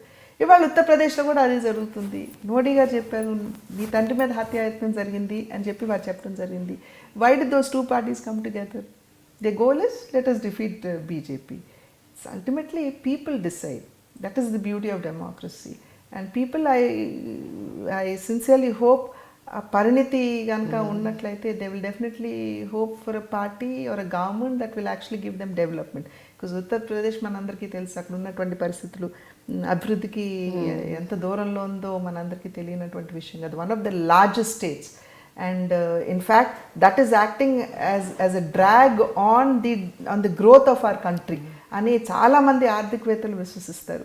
బికాజ్ అక్కడ ఉన్నటువంటి లిటరసీ కావచ్చు, పావర్టీ కావచ్చు, ఇవన్నీ కూడా కరప్షన్ కావచ్చు, ఇవన్నీ కూడా చాలా హైగా ఉండి ప్రాబబ్లీ అది లేకపోతే 10%గా ఉండేదేమో మన GDP growth. But we're 7.6 now and probably 7.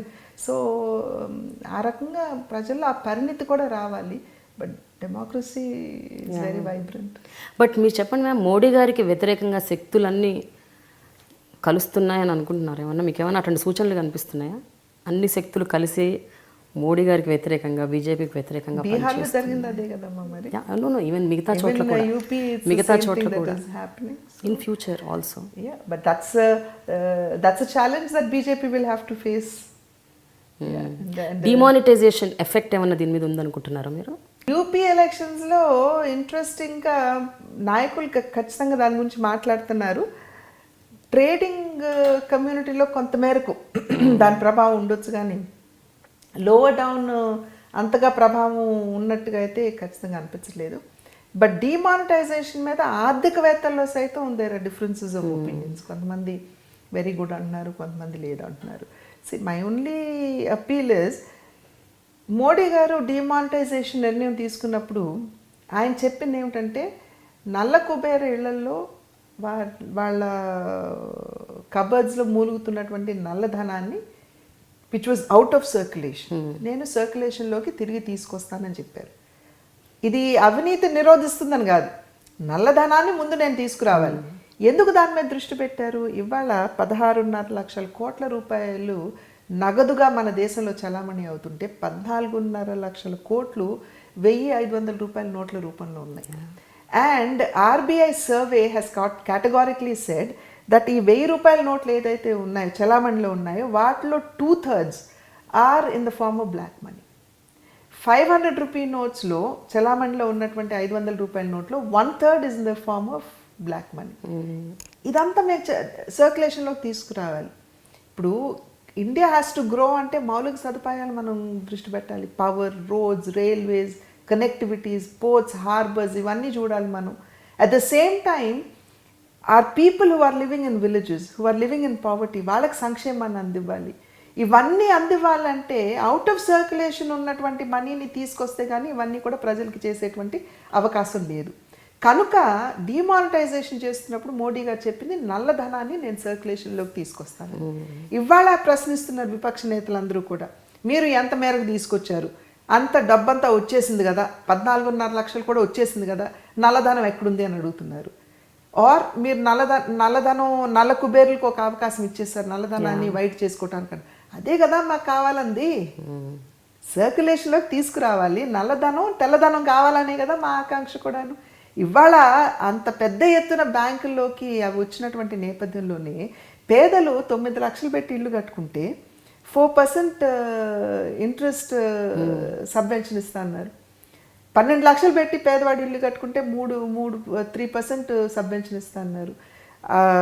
గర్భిణిగా ఉన్నటువంటి మహిళలకి 6,000 రూపాయలు గర్భిణికి డైరెక్ట్గా అకౌంట్లోకి మేము వేస్తామని నరేంద్ర మోడీ గారు చెప్పారు. రైతులకి 2 నెలలకు సంబంధించినటువంటి వడ్డీ మాఫీ చేస్తామని ఇవన్నీ ఎందుకు అనౌన్స్ చేశారు? Because the money has come back into circulation. The ultimate goal is that. అవినీతి నిరోధించడానికి వేరే చర్యలు తీసుకోవాలి. ఎలక్ట్రల్ రిఫార్మ్స్ ఏమిటి, అడ్మినిస్ట్రేటివ్ రిఫార్మ్స్ ఏమిటి, బేనామీ భూముల మీద ఇప్పుడు చట్టం, బేనామీ భూమి ఎప్పుడో 10-12 సంవత్సరాల క్రితం ద లా వాజ్ పాస్డ్, కానీ ఇప్పటి వరకు కూడా దానికి సంబంధించినటువంటి రూల్స్, రెగ్యులేషన్స్ ఫ్రేమ్ చేయలేదు. నిజంగా పొలిటికల్ విల్ ఉన్నట్లయితే they would have done it, కానీ చేయలేదు. Today we have taken it up. అదేవిధంగా బయట దేశాల్లో దాచుకున్నటువంటి నల్లధనం సిట్ని ఆల్రెడీ 2011 సంవత్సరంలోనే సుప్రీంకోర్టు డైరెక్షన్ ఇచ్చింది అప్పుడు ప్రభుత్వానికి, మీరు ఒక స్పెషల్ టీమ్ని కాన్స్టిట్యూట్ చేయండి, ఏ మేరకు నల్లధనం ఉంది బయట ఎలా తీసుకురావాలి దాని మీద దృష్టి పెట్టండి అంటే చేయలేదు. కానీ ఎన్డీఏ వచ్చిన తర్వాత వెంటనే సిట్ కాన్స్టిట్యూట్ చేశారు. తర్వాత మోడీ గారు అనేక సందర్భాల్లో అవకాశం ఇచ్చారు, మీరు డిస్క్లోజ్ చేయండి, బయట ఉన్నటువంటి నల్లధనాన్ని కనుక మీరు డిస్క్లోజ్ చేస్తే 50% మీరు ట్యాక్స్ రూపంలో కట్టేసి ఆ ధనం మీరు వాడుకోండి అన్నారు. బట్ దేర్ వాజ్ అంత స్పందన లేదు. అదేవిధంగా వీడిఎస్ స్కీమ్ ఇచ్చారు, వాలంటరీ డిస్క్లోజర్ ఇస్తే ఎంతమంది 69,000 వచ్చింది, 69,000 కోట్ల రూపాయలు మాత్రమే వచ్చింది. వెరస్ నల్లధనం అంతకు మించి ఉంది మనకి. సో ఇన్ని అవకాశాలు ఇచ్చినా కూడా దాన్ని ఉపయోగించుకోనటువంటి నేపథ్యంలో ఇటువంటి డ్రాస్టిక్ చర్య తీసుకోవాల్సి వచ్చింది. ఎవరితో చర్చించలేదు అని చెప్పి అది కూడా ఒక అభియోగంగా చెప్తారు. చర్చిస్తే అందరికి అవకాశం ఇచ్చేసినట్లే. But plus at the same time the important people తోటి చర్చించుకుని ఎందుకుంటారు? ఆర్బీఐ గవర్నర్ గా స్వయంగా చెప్పారు ఉర్జిత్ పటేల్ గారు.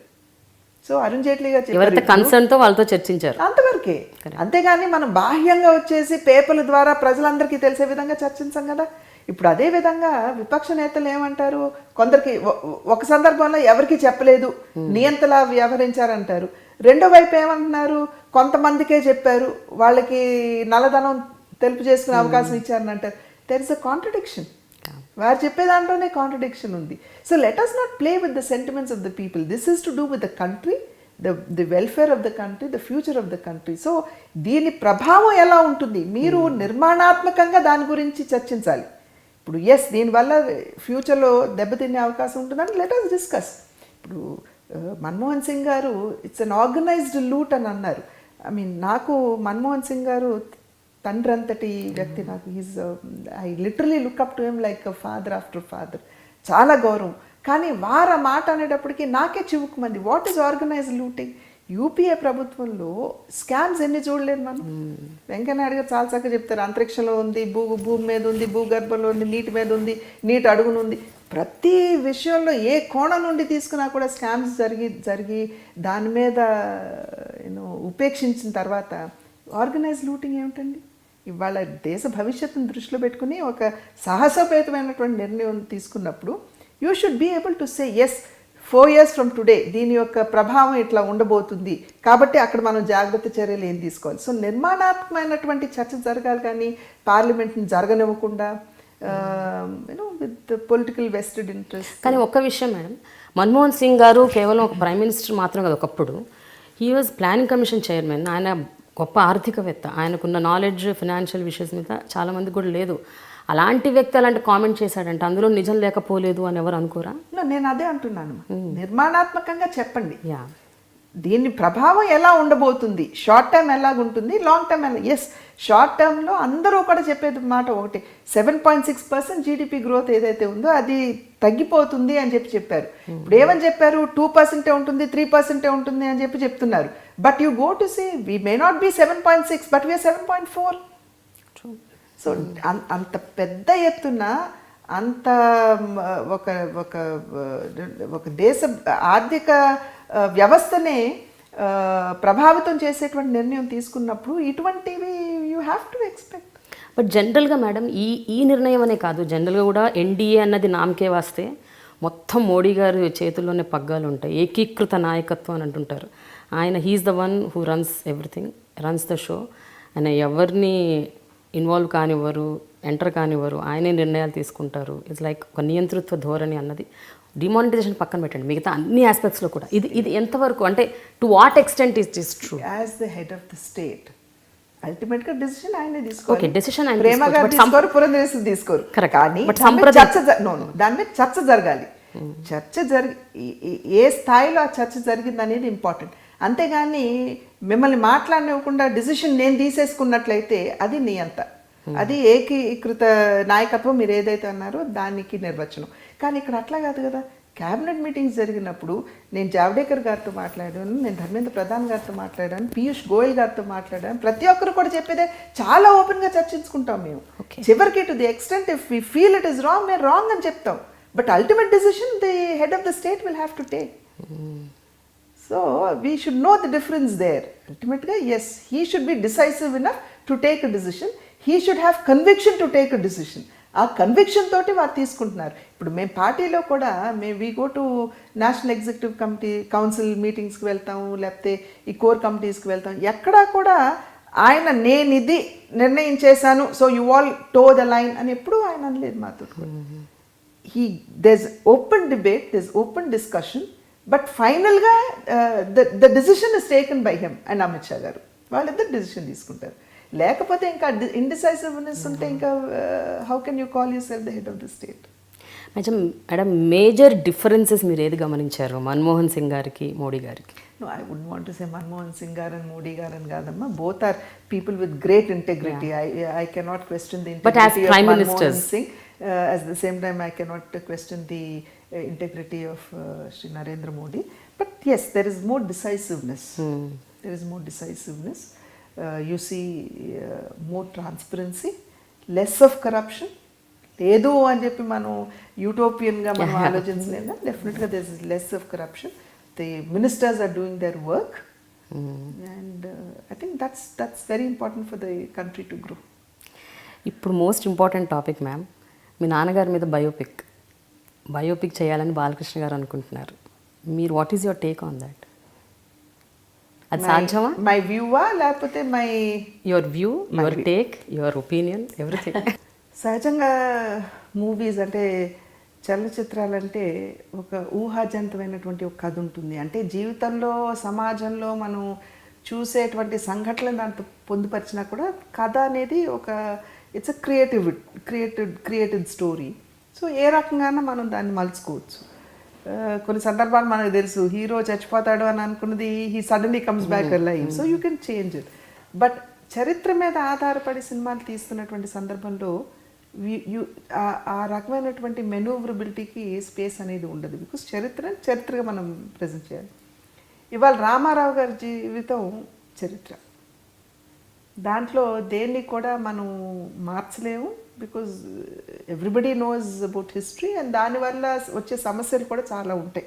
మనం కనుక దాన్ని మెనూవర్ చేసుకోవాలి అని చెప్పి నేను భావించినట్లయితే, రైట్ ఫ్రమ్ డే వన్ అంటే ఆయన చలనచిత్ర బయోపిక్ అంటే కేవలం ఆయన పుట్టడం, ఆయన జన్మించడం దగ్గర నుండి ఆయన చలనచిత్ర రంగం కాకుండా రైట్ రాజకీయం తుది శ్వాస వరకు కూడా చూపిస్తేనే అసలు ఆ సినిమాకి ఒక అర్థం ఉంటుంది అని చెప్పి బాలకృష్ణ గారు ఎక్కడ స్టార్ట్ చేయాలి ఎక్కడేం చేయాలో నాకు తెలుసు అని వారు అన్నప్పటికీ కూడా నిజమైన సార్థకత సినిమాకి అట్లా ఉంటేనే ఉంటుందని చెప్పి నేను భావిస్తాను.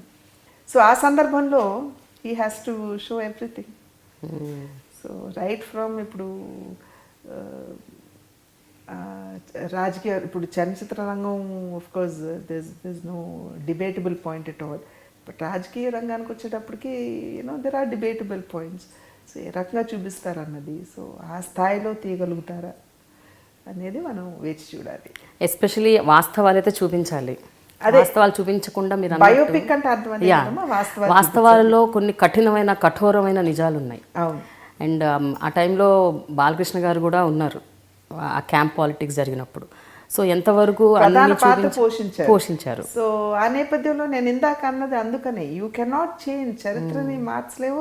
ప్రత్యేకించి ఇవి ఉన్నాయి అనుకోండి, రోజు ప్రతి సంఘటన ప్రజలకి తెలుసు. సో ఏమాత్రం మనం దాన్ని మార్చాలి చేర్చాలి అని మనం భావించినప్పటికీ కూడా దాని వల్ల ఉద్భవించేటువంటి కష్టాలు నష్టాలు చాలా ఉంటాయి. వీటన్నిటిని తట్టుకోవాలి. So there is no chance, you have to show the picture as it is. ఒక విషయం చెప్పండి మ్యామ్, రాజకీయాలు అంటే జనరల్గా ఒక కుటుంబంలో ఎక్కువ మంది 10-15 మంది పిల్లలు ఉంటే ఆ పిల్లల మధ్యలో పోను రాను బంధుత్వం నుంచి ఒక స్థితికి వచ్చాక ఆస్తి తగాదాలు వస్తాయి. కొన్ని చోట్ల రకరకాల ఇమోషనల్ ఇష్యూస్ వస్తాయి. కానీ మీ ఫ్యామిలీకి వస్తే ఎక్కువ రాజకీయ విభేదాలు, ఐడియాలజికల్ డిఫరెన్సెస్ ఎక్కువ ఉన్నాయి. ఇది ఎప్పుడైనా మీ రిలేషన్ని స్ట్రెయిన్ చేసిందా ఒకరితో ఒకరికి? డెఫినెట్గా దాని ప్రభావం డెఫినెట్గా రిలేషన్షిప్ మీద ఉంటుంది. It depends on the person also. ఇప్పుడు నేనున్నాను అనుకోండి, I would fairly think that professional life should never interfere in your family life. Okay. Family life is totally different, your profession is totally different.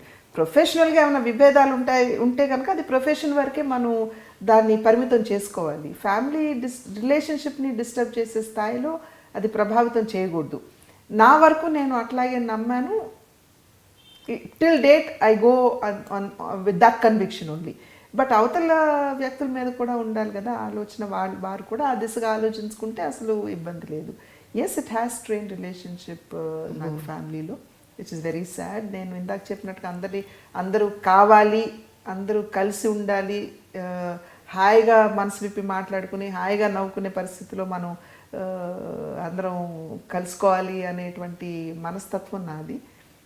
ఇది బాధాకరమైనటువంటి విషయం. But yes, it has strain relationships. అంటే మీ ఒక్క ఫ్యామిలీయే సపరేట్గా ఉంటుందా ma'am? అందరూ ఒకవైపు ఉన్నారా? ఎట్లా అంటే అట్లా అని కాదండి. There anything to be discussed మేము అందరం అట్లా డిస్కస్ చేసుకుంటాము. బట్ ప్రత్యక్షంగా రాజకీయాల్లో ఉన్నటువంటి కుటుంబాల మధ్యన డెఫినెట్గా ప్రభావం ఉంటుంది కదా, ఆ రకంగా ప్రభావం. ఎందుకన్నానంటే అందరూ ఆల్మోస్ట్ తెలుగుదేశం పార్టీలోనే ఉన్నారు. మీరు ఒక్కరే ఒక కాంగ్రెస్, బీజేపీ, సో మీ ఒక్కరే సపరేట్, వేరే ఆ పార్టీతో సంబంధం లేకుండా ఉన్నారు. అందుకని అడుగుతున్నాను, ఆ ప్రొఫెషన్నే is it creating that impact అని? నో, లైక్ ఐ సెడ్, ప్రత్యక్షంగా రాజకీయాల్లో ఉన్నప్పుడు భువనేష్ మా సిస్టర్, మా ఇద్దరి మధ్యన స్ట్రెయిన్ రిలేషన్షిప్స్ ఉంటాయి. But that doesn't mean that I have strain relationships with everybody else. We discuss things openly. ఎవరుంటే మంచి చెడులు మాట్లాడుకుంటాము, డిస్కస్ చేసుకుంటాము, అండ్ వి గో ఫార్వర్డ్. మీ ఇద్దరు ఒకప్పుడు ఎలా ఉండేవారు, మీరు భువనేశ్వర్ గారు? బాగుండేవాళ్ళు. I mean they was not, but చాలా వరకు కూడా తను హైదరాబాద్లో చదివింది, నేను చెన్నైలో చదివేదాన్ని. So they was no disturbance. Good sisters, ఇద్దరం కలిసి డాన్స్ నేర్చుకున్నాం. చెన్నవెంపటి సత్యం గారి దగ్గర శిష్యరికం చేసాము. భరతనాట్యం కూడా మేము ఇద్దరం కలిసి నేర్చుకున్నాం. So they is nothing like that. But like I said, professional ప్రభావం అన్నది గివెన్ మీ అ ఛాన్స్, అది కూడా ఉండకూడదు అని నేను ఆకాంక్షిస్తాను. But unfortunately it is there. ఎప్పుడైనా ఇలాంటి ఇమోషనల్ డౌన్స్ వచ్చినప్పుడు మీరు what do you go through ma'am? అంటే మీరు అలోన్గా మీరు ఒక్కరే ఉన్నప్పుడు, ఇవన్నీ ఆలోచిస్తున్నప్పుడు, ఎందుకు ఇలా జరిగింది, ఇలాంటి పరిస్థితులు ఎందుకు వచ్చాయి, అంటే why is it that I'm facing all this అని అనిపిస్తూ ఉంటుందా? అప్పుడు ఫేర్ అండ్ స్క్వేర్లీ మనకు ఆలోచించే అవకాశం టైం లేదు ఫ్రాంక్గా. ఇప్పుడు ఉన్నటువంటి ప్రజా ప్రస్థానంలో మనకి ఆ సమయం ఉండదు. బట్ ఎస్, ఒకవేళ అటువంటి ఆలోచనలు వస్తే కనుక ఖచ్చితంగా కొంచెం బాధాకరంగానే ఉంటుంది. But like I said, there is something above human control. Which we call fate అంటానండి, డెస్టినీ అనండి. So we all go by that. లేకపోతే రామారావు గారు ఓడిపోతారని ఏమన్నా అనుకున్నారా? రామారావు గారు మరణం ఎంత బాధాకరంగా ఉంటుందని అనుకున్నారా? For a man of his stature. So how much are we in front of him? So I think that keeps me going. But next తెలుగుదేశంలో నెక్స్ట్ నాయకుడిగా ఎదిగే అవకాశాలు బాలకృష్ణ గారికి ఉన్నాయనుకుంటున్నారా, లోకేష్ గారికి ఉన్నాయనుకుంటున్నారా? That is the party internal issues అమ్మ, that the party should decide. బయట నుండి మేము చెప్పలేం కదా ఈయన ఆయన అని చెప్పే అవకాశం లేదు. పార్టీ అంతా డిసైడ్ చేస్తారు ఎవరు నెక్స్ట్ మ్యాంటిల్ ఎవరికి ఇవ్వాలి అన్నది. It's party decision. ఇప్పుడున్న ఈ రెండు ప్రభుత్వాలు, ఆంధ్రప్రదేశ్ ప్రభుత్వం, తెలంగాణ ప్రభుత్వం, రెండు ప్రభుత్వాలని మీరు ఒక రాజకీయ నాయకురాలుగా, ఒక బీజేపీ నాయకురాలుగా మీరు అబ్జర్వ్ చేస్తూ ఉండొచ్చు. మీకేమనిపిస్తుంది 2.5 ఏళ్లలో ఈ రెండు ప్రభుత్వాలు చూసినప్పుడు? What you think, how efficient are there? చాలా వరకు కూడా మేము ఆంధ్ర రాష్ట్రం మీదే మా ఫోకస్ ఉంటుంది. You know largely will be more concerned about what is happening there, how is the governance there, whether this welfare schemes are reaching the people or not. దాని మీదే మాకు దృష్టి ఉంటుంది. కాబట్టి ఇటువైపు దృష్టి కేంద్రీకరించడం అనేది అంత ఇంపార్టెన్స్ ఇవ్వమని కాదు, but time we don't give that much of time to this. But when I talk to the people here in Telangana, అదే ఇక్కడ ఉన్నటువంటి బంధువులతో వల్ల there is a more decisive government అని చెప్పి అంటారు. బట్ అఫ్ కోర్స్ గవర్నమెంట్ పాలసీస్లో లోటుపాట్లు ఉండొచ్చు, ఇంప్లిమెంటేషన్లో తేడాలు ఉండొచ్చు. అవన్నీ పొలిటికల్గా ఎత్తి చూపడానికి ఇక్కడ లోకల్గా ఉన్నటువంటి పొలిటికల్ పార్టీస్ విల్ వర్క్. మీరు ఫ్యామిలీకి వచ్చే వరకు మీ మొత్తం బ్రదర్స్ అండ్ సిస్టర్స్లో మీరు ఎవరితో ఎక్కువ క్లోజ్గా మూవ్ అయ్యేవారు మేడం? అంటే హూమ్ ఆర్ యూ, మీ బాండింగ్ ఎవరితో ఎక్కువ ఉండేది when you are young? When I was young. Yes. Frankly speaking, I think I'm close to everybody. Okay, but at the same time, yes, at different stages in your life, you know have confidence and friends, whatever. It keeps changing in life. I was very close to Hari Krishna garu. మేమిద్దరం కూడా నెమ్మపూర్లోనే కలిసి పెరిగాం. So ఒక రకంగా తిట్టుకునే వాళ్ళం, కొట్లాడుకునే వాళ్ళం కానీ, but at the same time the bonding was very close. Then yes, Mohan Krishna garu చాలా క్లోజ్గా ఉండేవాళ్ళం. ఇన్ఫ్యాక్ట్ మోహన్ కృష్ణ గారు హైదరాబాద్లో చదువుతున్నటువంటి సందర్భంలో కూడా we use to keep talking regularly, writing letters to each other. ఒక రకంగా ఆయన చెన్నైకి వచ్చి నన్ను బుల్లీ చేసేవారు. ఆయన ప్రాక్టికల్ బుక్స్ ఏవైతుంటే అవన్నీ కూడా నా చేత రాయించేవారు, ఆయన చేసేవారు కాదు. So that is the kind of thing we had. Balakrishna is very close. Is more like a son to me laga. I mean, he's 1 year younger gani, but still, that kind of a feeling. Jay Shankar Krishna, my last brother, he's absolutely a child to me. Ippudu naaku na iddaru pillalu atlago, na aakar tammudu atlago. So various stages of life lo you have, but I'm blessed in the sense that కుటుంబ సభ్యులందరూ కూడా నాకు ఆ గౌరవాన్ని ఇస్తారు, ఆ ప్రేమను పంచుతారు. I think I'm blessed in that. అది నా పూర్వజన్మ సుకృతం కాబోలు. మీకు చిన్నమ్మ అని పేరు ఎలా వచ్చింది, ఎవరు పెట్టారు?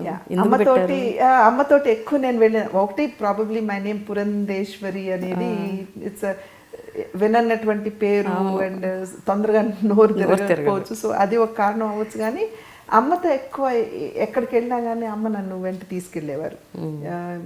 పార్టీలు, ఫంక్షన్స్ కానివ్వండి, ఓళ్ళకి కానివ్వండి. I use to go because I was the middle child. పిల్లల్లో చూసుకుంటే ఆడపిల్లల్లో నేను 2 కానీ బిడ్డలు సంఖ్యలోకి వచ్చేటప్పటికి నేను 6. So I'm right in the centre. Okay. So అటు పెద్దవాళ్ళతోటి ఉండేదాన్ని, ఇటు చిన్నవాళ్ళతోటి ఉండేదాన్ని. సో అమ్మ ఎక్కడికి వెళ్ళినా నేను అమ్మతోటి వెళ్ళటం, తిరగటం. సో అమ్మని పెద్దమ్మ అని పిలిచేవారు. అండ్ గబుకొని పక్కన నన్ను చూసేసి ఆ చిన్నమ్మ వచ్చింది అనేసేవారు. So that was how it kind of gave me that name Chinnamma అని. కాకపోతే నాన్నగారికి ఏంటంటే ఇప్పుడు మా అమ్మాయి నివేదిత అని పేరు పెట్టాము.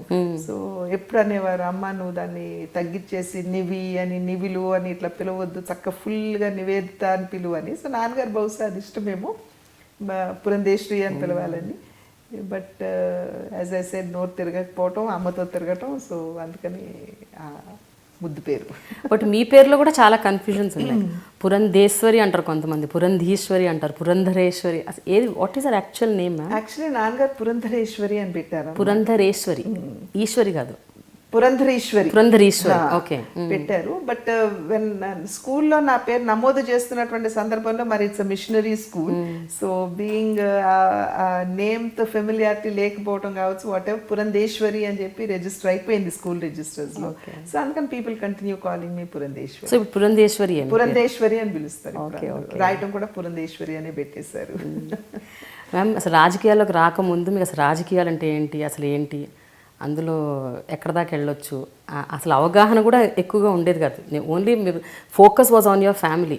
బట్ ఈ 13-14 ఏళ్లలో మీరు ఐ థింక్ అమేజింగ్గా ఇవాల్వ్ అయ్యారు as a politician. And first time when you actually మీరు పార్లమెంట్లో స్టెప్ చేసినప్పుడు మొట్టమొదటి రోజు మీ అనుభవం ఏమైనా గుర్తుందా? It's an unforgettable moment because the highest house of డెమోక్రసీలోకి కాలు పెడుతున్నప్పుడు ఒక పవిత్రమైనటువంటి ఒక దేవాలయంలోకి వెళ్తున్నాను అనేటువంటి ఒక అనుభూతి. అండ్ స్పెషలీ ఇది దేశ భవిష్యత్తుని నిర్దేశించేటువంటి హైయెస్ట్ హౌస్. సో అక్కడికి వెళ్తున్నాను అంటే ఎంత గౌరవభావంతో వెళ్ళాలి అనేటువంటి ఆలోచన, నిజంగా ఆ రకమైనటువంటి గౌరవభావంతో మొట్టమొదటిసారి నేను పార్లమెంట్లోకి అడుగుపెట్టడం.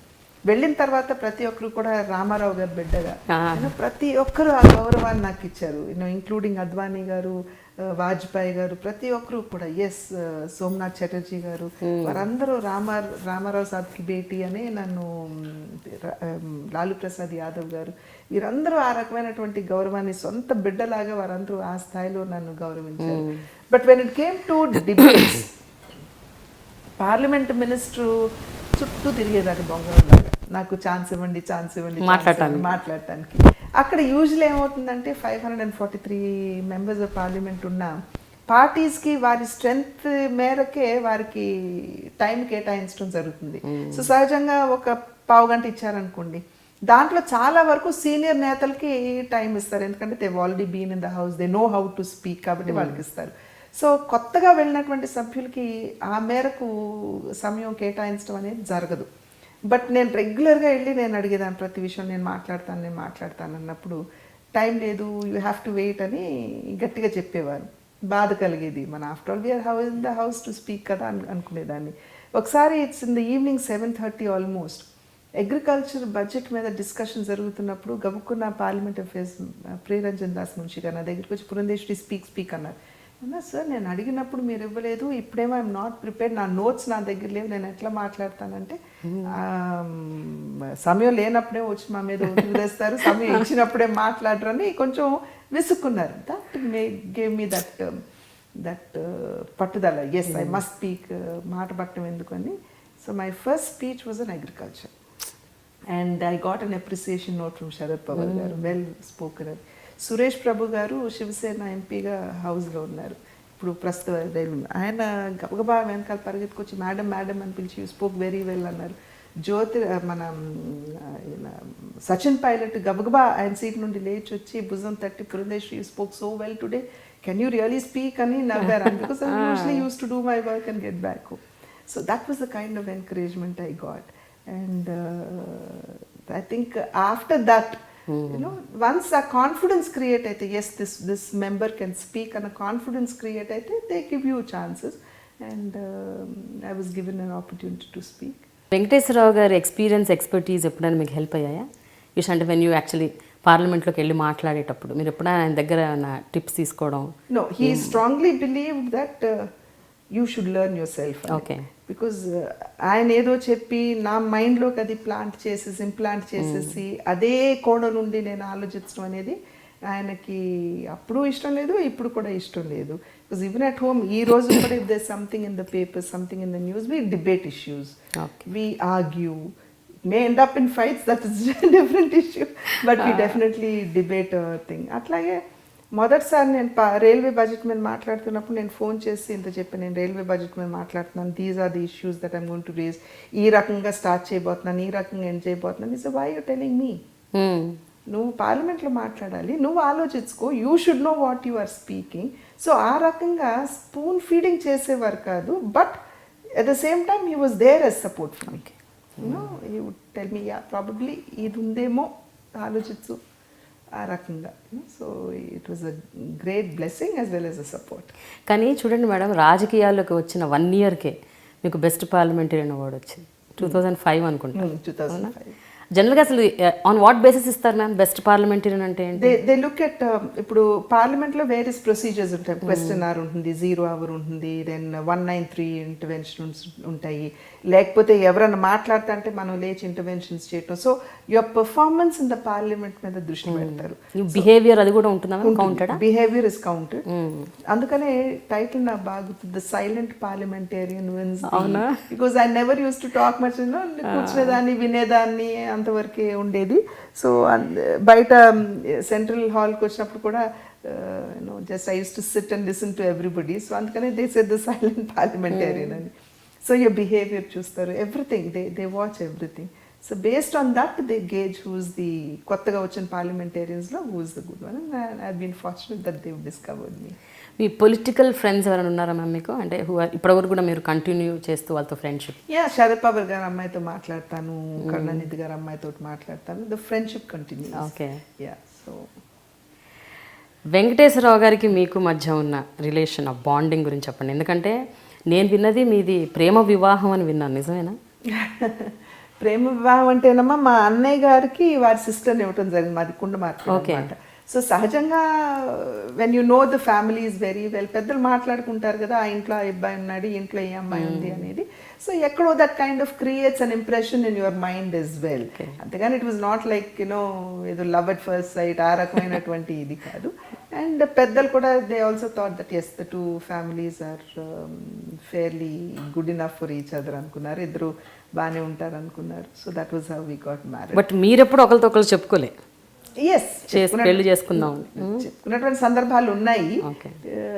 But of course we knew that it would definitely percolate into marriage, result in marriage అని. But yes it grows with age, it grows with years also. When you're young your priorities are very different. Then when you're middle-aged, it's very different. Then when you get older, again it changes. But I must say that my relationship has grown very positively. ఒకటి అనుకుంటాం, పెళ్ళైన తర్వాత దానికి భిన్నంగా you see situations around you. Then how do you handle it? Then when you come to a certain age, your children are there on the scene. So how do you handle your children and your family? So frankly speaking, it's a maturing process for a woman. Yeah. And there how the spouse supports you is very, very important. And I've been very fortunate in that sense. So like I said, even to this day we discuss things. There's nothing that can be hidden between the two of us. We have had our ups, we have had our downs, but we've handled it well అని నేను అనుకుంటున్నాను. But ఇన్నేళ్ల వైవాహిక జీవితంలో ఒకవేళ issues అంటూ ఉంటే, గొడవలు అంటూ జరిగితే, ఒక పీక్ స్థాయి వరకు వెళ్ళుంటే అది ఏముంటుంది? పాయింట్స్ ఏంటి? దేని మీద ఎక్కువ మీ ఇద్దరు గొడవ పడేవారు యూజువల్గా? నార్మల్గా నార్మల్ అంటే ఇంటికి కుటుంబానికి కపుల్కి తేడా ఉంటుంది కదమ్మా.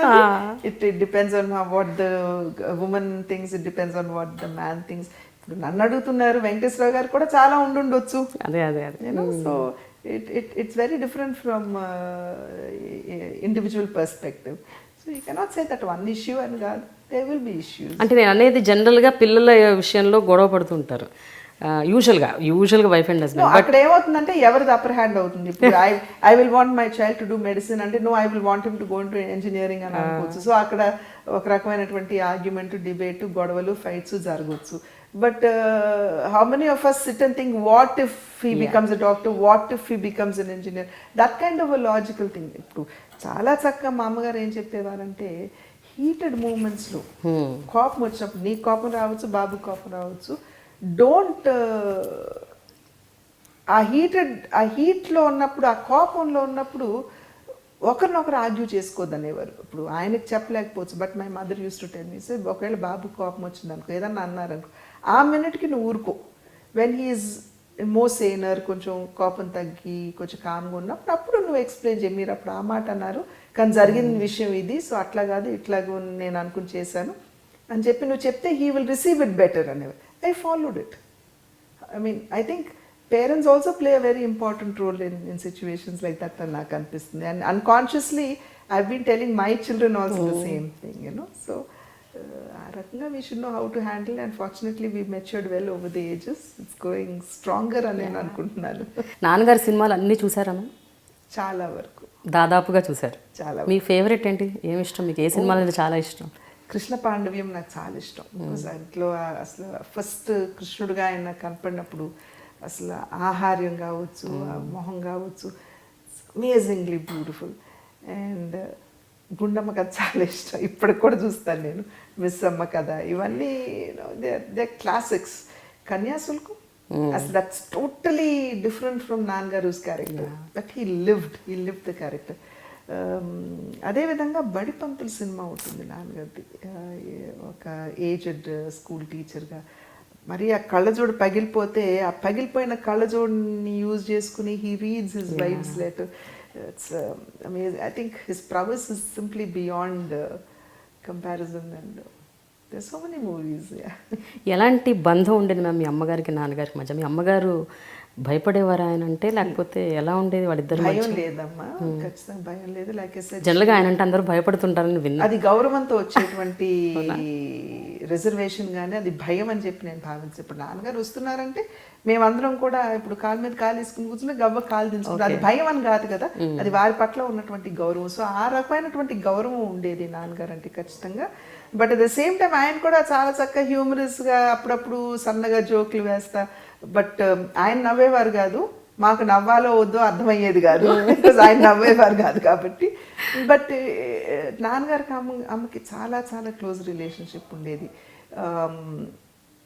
ఒకరినొకరు చాలా చక్కగా అర్థం, ఎస్పెషలీ మై మదర్ చాలా అసలు నాన్నగారిని అర్థం చేసుకుంటే, సహధర్మచారిణి అంటే ప్రాబ్లీ అంటే ఇతరులను నేను కించపరుస్తున్నాను, ఆవిడ దగ్గర నుండి చూశాను కాబట్టి నేను అంటున్నాను.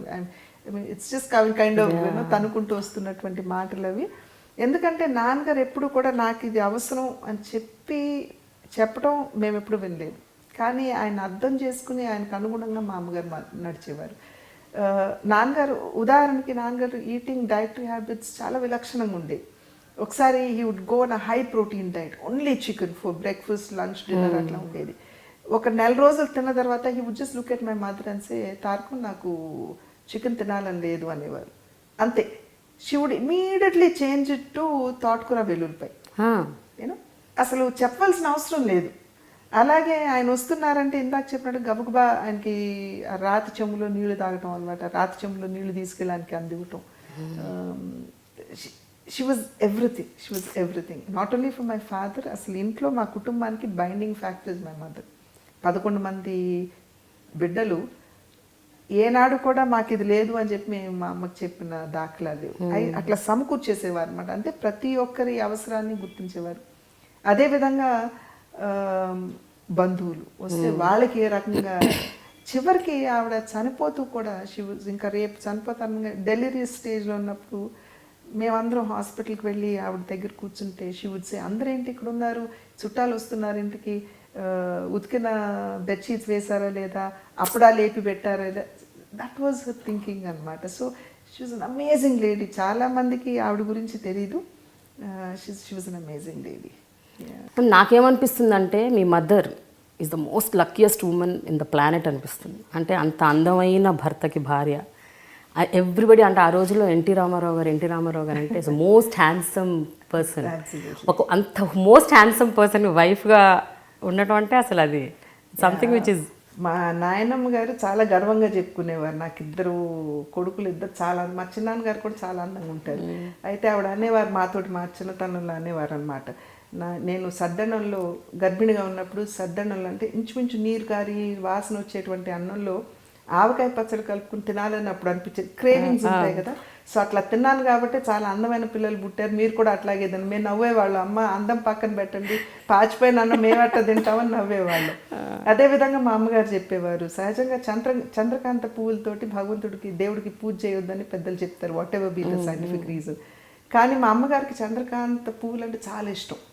మా నిమ్మకూరులు కానివ్వండి, మెడ్రాస్లో ఇంట్లో కూడా అక్కడక్కడ చంద్రకాంత మొక్కలు పెట్టేవారు అనమాట, ఎందుకంటే she had love for that flower.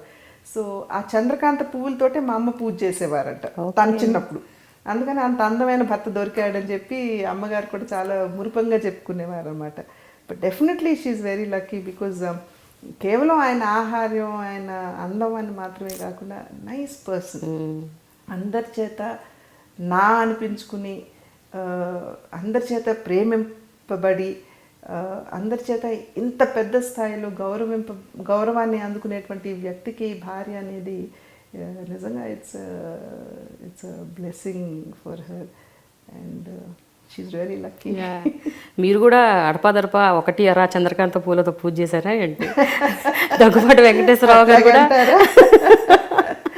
Unfortunately ఆవిడ చెప్పినట్టు ఫాలో అవ్వలేదు కాబట్టి అంత అందం రాదు. బట్ యా, ఎందుకంటే when we were in our college మేము అనుకుంటున్నారు అంత పాలిటీషియన్స్లో కూడా ఇంత అందమైన పాలిటీషియన్స్ కూడా ఉంటారా, దిలీప్ వెంకసర్కర్ లాగా ఉన్నారే, ఇలా we use to talk and we were in college అనమాట. మా అమ్మగారి గురించి, అమ్మ నాన్నగారు అంత రంగు ఉండేవారు కాదు, సాయ, బట్ షీ హ్యాడ్ వండర్ఫుల్, మంచి కళ, చాలా కళగా ఉండేవాళ్ళు అనమాట అమ్మగారు. సో మా పెళ్ళి సెటిల్ అయిన తర్వాత అదే ఓకే అనుకున్న తర్వాత అమ్మ వెళ్ళి దగ్గర నుండి, అప్పటి వరకు వెంకటేశ్వర గారు ఇంటికి వచ్చేవారు, బికాజ్ వారి సిస్టర్ మా వదిన కాబట్టి ఇంటికి వచ్చేవారు, వెళ్ళేవారు, కానీ దగ్గర నుండి ఆ కోణం నుండి చూడరు కదా. ఇంటికి వచ్చినటువంటి సందర్భంలో అమ్మ దగ్గరగా వెళ్ళి పరిశీలించి చూసి తిరిగి వచ్చి నాతో చెప్పిన మాట ఏంటంటే, రంగు తక్కువగానే అందంగానే ఉన్నాడమ్మా. సో ఐ గెస్ మీతో ఎప్పుడైనా ఎవరైనా వచ్చి చెప్పారా మ్యామ్ హీ రిజెంబుల్స్, ఇప్పుడు ఏం చెప్పినట్టు ఒక క్రికెట్ స్టార్ వెంకసర్కర్ అని ఇట్లా పోలికలతో చెప్పలేదు, కానీ yes is definitely good looking అని చాలా మంది ఇప్పుడు కూడా చెప్తూ ఉంటారు. కాకపోతే ఇప్పుడు you don't have that you know insecure, ఇది వరకు ఉన్నంతగా ఇప్పుడు మనం విల్ ఫీల్ హ్యాపీ నా. అప్పుడు ఉండేది కొంచెం లేదు, యాక్చువల్లీ మనిషి యొక్క యూనో నేచర్ని బట్టి ఆ insecurity, I don't have to feel insecure about Venkateswara గారు ఎట్ ఆల్, బికాస్ ఆ రకమైనటువంటి ఆలోచన కానీ లేకపోతే క్యారెక్టర్ కానీ ఉన్న మనిషి కాదు. సో మేము అడుగు అడుగున ఆయన అలా కనిపెట్టుకుంటూ ఉన్నారు కాబట్టి మేబీ ఆయన చాలా ఒక వాక్యూమ్ క్రియేట్ అయింటుంది ఆయన లైఫ్లో. మిస్ అయి ఉంటారు బాగా. మీకు ఒక విషయం చెప్పాను, that is why I don't find fault with his decision. We can debate his choice, but ఆయన డిసిషన్లో 2-3 సందర్భాల్లో వారు అంటే డెఫినెట్ ఆ వాక్యూమ్ ఫీల్ అయ్యే చెప్పారని నేను అనుకుంటాను. Even my mother use to tell us very often, husband లేకుండా భార్య జీవించగలదేమో కానీ భార్య లేకపోతే భర్త జీవించలేదు, because the man gets so dependent on the women. Not only my mother, any husband. Whereas a women ఏంటంటే తనకి ఫ్యామిలీ రెస్పాన్సిబిలిటీస్ ఉంటాయి, ఏదో పిల్లలు ఉంటారు, మంచి చెడు అంతా ఇన్వాల్వ్ అయ్యి ఉంటుంది కాబట్టి అదే అలవాటు కొనసాగుతుంది. వెరాజ్ అ మ్యాన్ అట్లా కాదు కదా. Once that bridge between himself and the family is lost, he is left alone. So అందుకనే that vacuum. So అందుకనే I never found fault with him getting married, but yes, we have other questions. తర్వాత యాక్టింగ్లోకి హరికృష్ణ గారు, బాలకృష్ణ గారు, ఇప్పుడు ఎన్టీఆర్ ముగ్గురు వచ్చారు.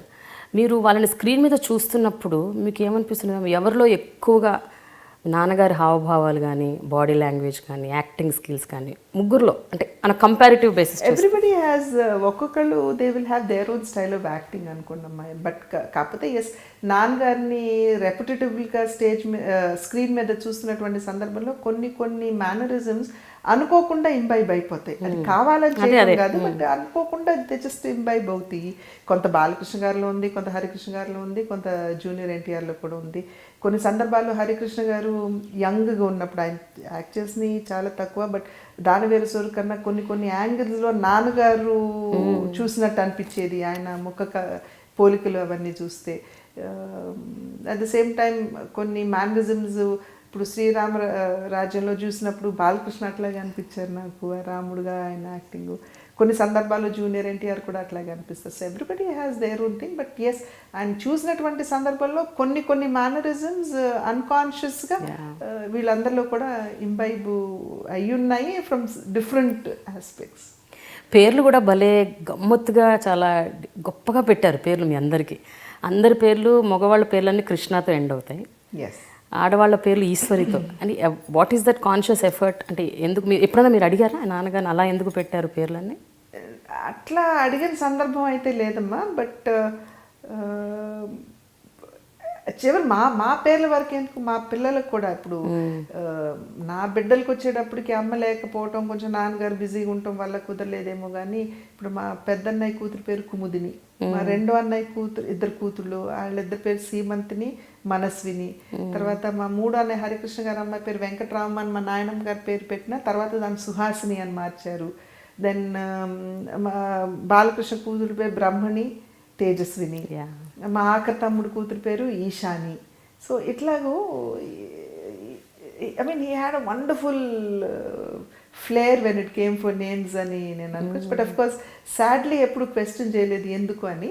కాకపోతే ఆయన నిత్య జీవితంలో కూడా శనివారాలు ఖచ్చితంగా వెంకటేశ్వర స్వామికి పూజ చేసేవారు, అండ్ సోమవారాలు ఖచ్చితంగా శివ పూజ చేసేవారు. You know two different very very different angles you see there. So బహుశా బట్ అల్టిమేట్లీ మూఢత్వం అయితే ఎప్పుడూ లేదు నాన్నగారికి.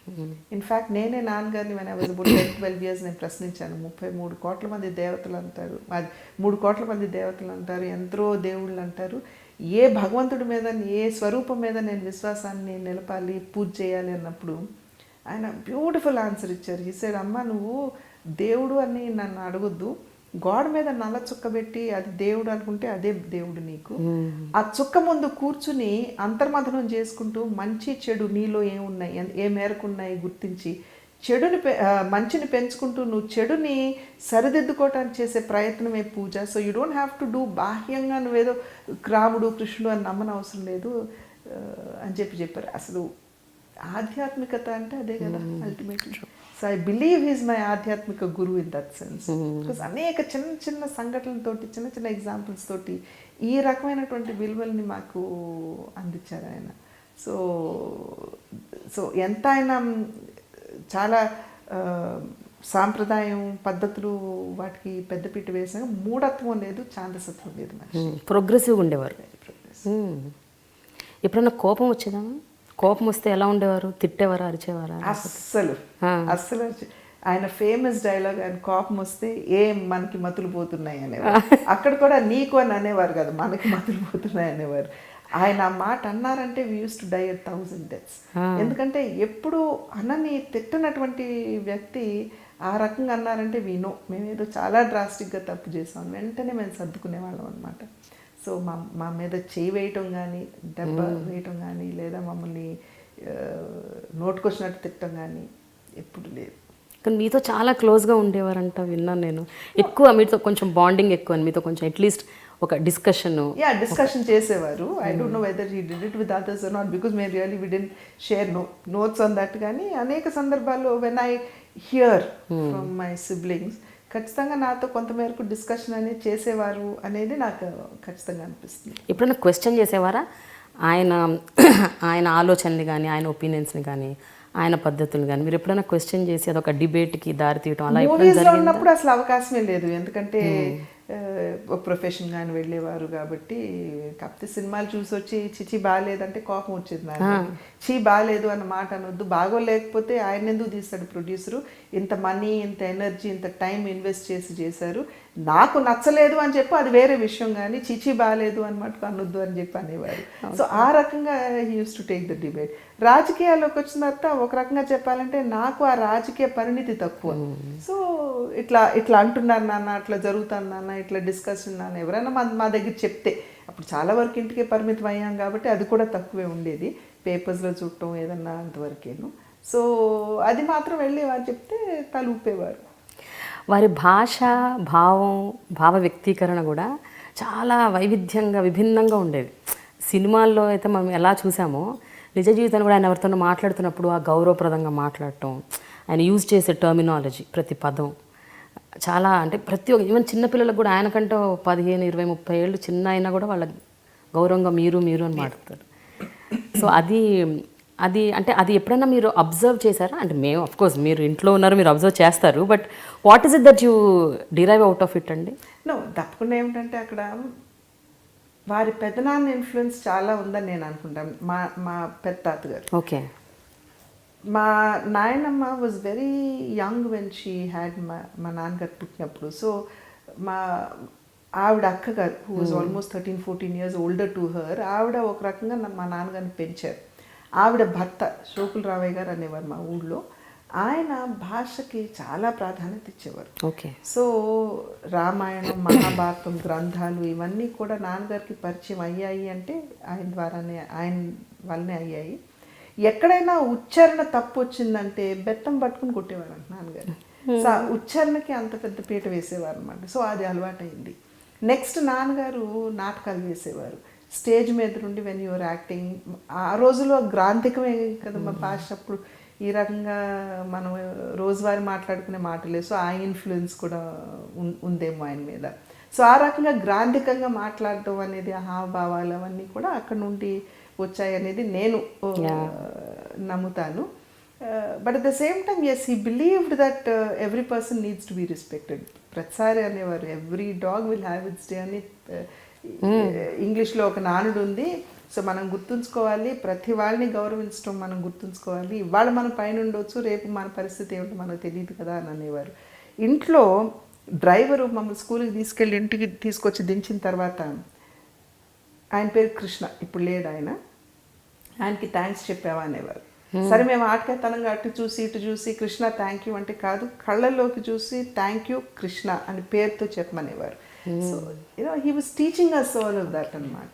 సో ఆయన, that is why I feel ప్రతి ఒక్కరికి ఇవాళ కూడా మేము బయట ఎక్కడన్నా కనపడినప్పుడు వాళ్ళు బాగానే మాట్లాడతారు, మర్యాదగానే ఉంటారంటే ఇట్స్ బికాజ్ ఆఫ్ అమ్మ నాన్నగారు పెంపకం వాళ్ళని అని చెప్పి నేను భావిస్తాను. ఇవన్నీ కూడా what weave learn from him. And డెఫినెట్గా నేను ఇందాక అన్నట్టుగా వారి బాల్యంలో వారి పెద్దనాన్నగారి ఇన్ఫ్లుయెన్సు, ఈ నాటకాల్లో వారు చేసినటువంటి సందర్భంలో ఆ ఎక్స్పీరియన్స్, ఇవన్నీ కూడా must have added to it. ఎప్పుడన్నా మీకు అనిపిస్తుంటున్నా మేడం, అంటే ఇన్ని విలువలు మీకు ఆయన ఇచ్చారు, ఇంత ఎథికల్గా ఉండాలని, ఈ రకంగా సంస్కారం ఇవన్నీ నేర్పారు, ఇంత నేర్పిన నా పిల్లలే నాతో ఇలా వ్యవహరించారే అని ఆఖరాకనే ఏమన్నా మదనపడి ఉంటారా? సి ఫ్యూడలిస్టిక్ థింకింగ్ అమ్మ నాన్నగారి. ఎందుకంటే ఆ రోజుల్లో ఆయన ఇప్పుడు సహజంగా what will you be when you're 50 years, మీరు చిన్నప్పుడు మీ మీద ఉన్నటువంటి పరిస్థితుల యొక్క ప్రభావాలు, మీ పెంపకం తీరు, ఇవన్నీ will make the man you are in life. అట్లాగే నాన్నగారికి కూడా చిన్నతనం నుండి ఆ ఫ్యూడల్గా కొంచెం మెన్ ఆ రకమైనటువంటి దాంట్లో పెరిగినటువంటి మనిషి. సో డెఫినెట్గా ఆ ఇన్ఫ్లుయెన్స్ ఉండాలి చాలా వరకు. ఒకరి మీద ఆధారపడి జీవించడం అనేది ఆయనకు అసలు జీవితంలో అలవాట్లేదు. అటువంటిది towards his last days of his life ఒకరింటికి వెళ్ళటము, లేకపోతే ఒక బిడ్డ మీద ఆధారపడి జీవించడం, it is difficult for him. కనుక ఆ నేపథ్యంలో మేము ఎంత ప్రయత్నం, ఇప్పుడు నాన్నగారికి నేను ఇంటి దగ్గర ఉండి వంట పంపించేదాన్ని. ఆయనకి ఇష్టమైనట్టుగా తోటకూర వెల్లుల్లిపాయని, వంకాయ వెల్లుల్లిపాయని, తండూరి చికెన్ చేసి పంపించిన 1-6 ముక్క తినేవారుగా నా క్యారేజ్ అట్లాగే పంపించేవారు. తినకూడదు అని కాదు, బట్ లైక్ ఐ సెడ్, అభిమానం. ఆడపిల్ల ఇంట్లో ఏంటి నేను తినేది, యూనో దట్ థింకింగ్, అది డెఫినెట్గా was there in him. And probably yes, డెఫినెట్గా he would have felt bad during that viceroy episode కానివ్వండి, ఆయన జీవితంలో జరిగినటువంటి సంఘటన లాస్ట్లో నాకు ఇది అవసరమా అని ఖచ్చితంగా భావించి ఉంటారని నేను అనుకుంటాను. మనసు విప్పి చెప్పకపోయినా ఆయన మనసులో ఆ భావన, ఆ కష్టం ఖచ్చితంగా ఉండాలి.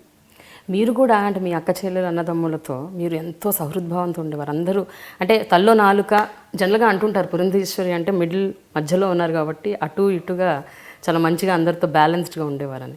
ఎప్పుడైనా మీకు అనిపిస్తుంటుందా? అంటే ఈ మధ్యకాలంలో I did so much for few of my brothers and sisters, but నాకు అక్నాలెడ్జ్మెంట్ రాలేదు. అక్నాలెడ్జ్మెంట్ అంటే అట్లీస్ట్ థ్యాంక్స్ అంటే something like I don't expect anything from anybody. నేను ఇందాక చెప్పినట్టుగా I have been blessed with nice brothers, with good brothers and sisters. ఇప్పటి వరకు కూడా వారు అదే రకమైనటువంటి గౌరవాన్ని నాకు ఇస్తున్నారు, అదే ప్రేమను నా పట్ల చూపిస్తున్నారు. ఎక్స్పెక్టేషన్ అనేది ఎప్పుడు వస్తుందో that is where disappointment also comes in. I have no expectation. నాకు ఐఎమ్ డూయింగ్ మై డ్యూటీ. మీకు నా అవసరం ఉంటే I'm there. If you open up and tell me నాకు ఇట్లా ఇబ్బందిగా ఉందంటే, if you want piece of advice I will give. అంతేగాని నేను కావాలని కల్పించుకుని ఎప్పుడైతే మనం ఆ రకంగా పోతాం అప్పుడు కూడా గౌరవం మనకు ఉండదు. సో ఐ నో ఆ రెస్పెక్ట్ని నాకు ఇస్తున్నందుకు వారికి నా ధన్యవాదాలు. And I think I been blessed till now and I do my duty. Ma'am మిమ్మల్ని ఒక ప్రశ్న అడగదలుచుకున్నాను, అది అడగొచ్చో లేదో కూడా నాకు తెలియదు, but I want to ask because it's a time కాబట్టి అనిపిస్తుంది. అప్పట్లో 2004 టైంలో మీరు అప్పుడే మీరు ఎన్నికలు గెలిచి మీరు పార్లమెంట్లోకి అడుగుపెట్టిన తర్వాత బాలకృష్ణ గారి ఇంట్లో జరిగిన కాల్పులు, ఆ కాల్పుల కేసులో మీరు used all your powers and your office and defended him అని ఒక టాక్ ఆ రోజుల్లో నడిచింది. ఇది ఎంతవరకు నిజం? I did my duty as a sister. He is my brother. He was in trouble. He needed me. I was there for him. And whichever way I could help him, I helped him because he's my brother. Definitely.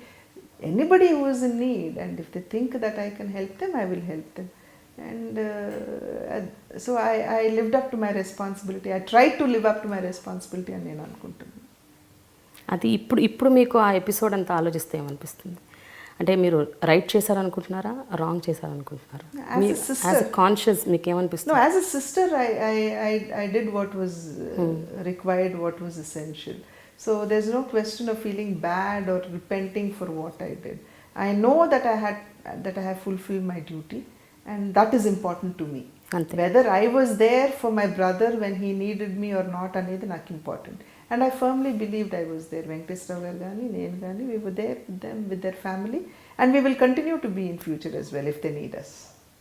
మీ జీవితంలో most ఇమోషనల్గా బాగా down అయ్యి బాధపడిన సందర్భం ఏమన్నా గుర్తు? వెంకటేశ్వరరావు గారు వైస్రాయ్కి వెళ్తున్నటువంటి సందర్భంలో I stopped him. I told him, నాన్నగారు తట్టుకోలేరు, let us not do this అని అంటే చేయి దాటిపోయిందని అనుకున్నారు వారు. So that is the worst encounter that I could have. The best moment ఇప్పటి వరకు సో ఫార్? బెస్ట్ మూమెంట్ అంటే well there can be so many. Every phase of your life you will have a different best moment.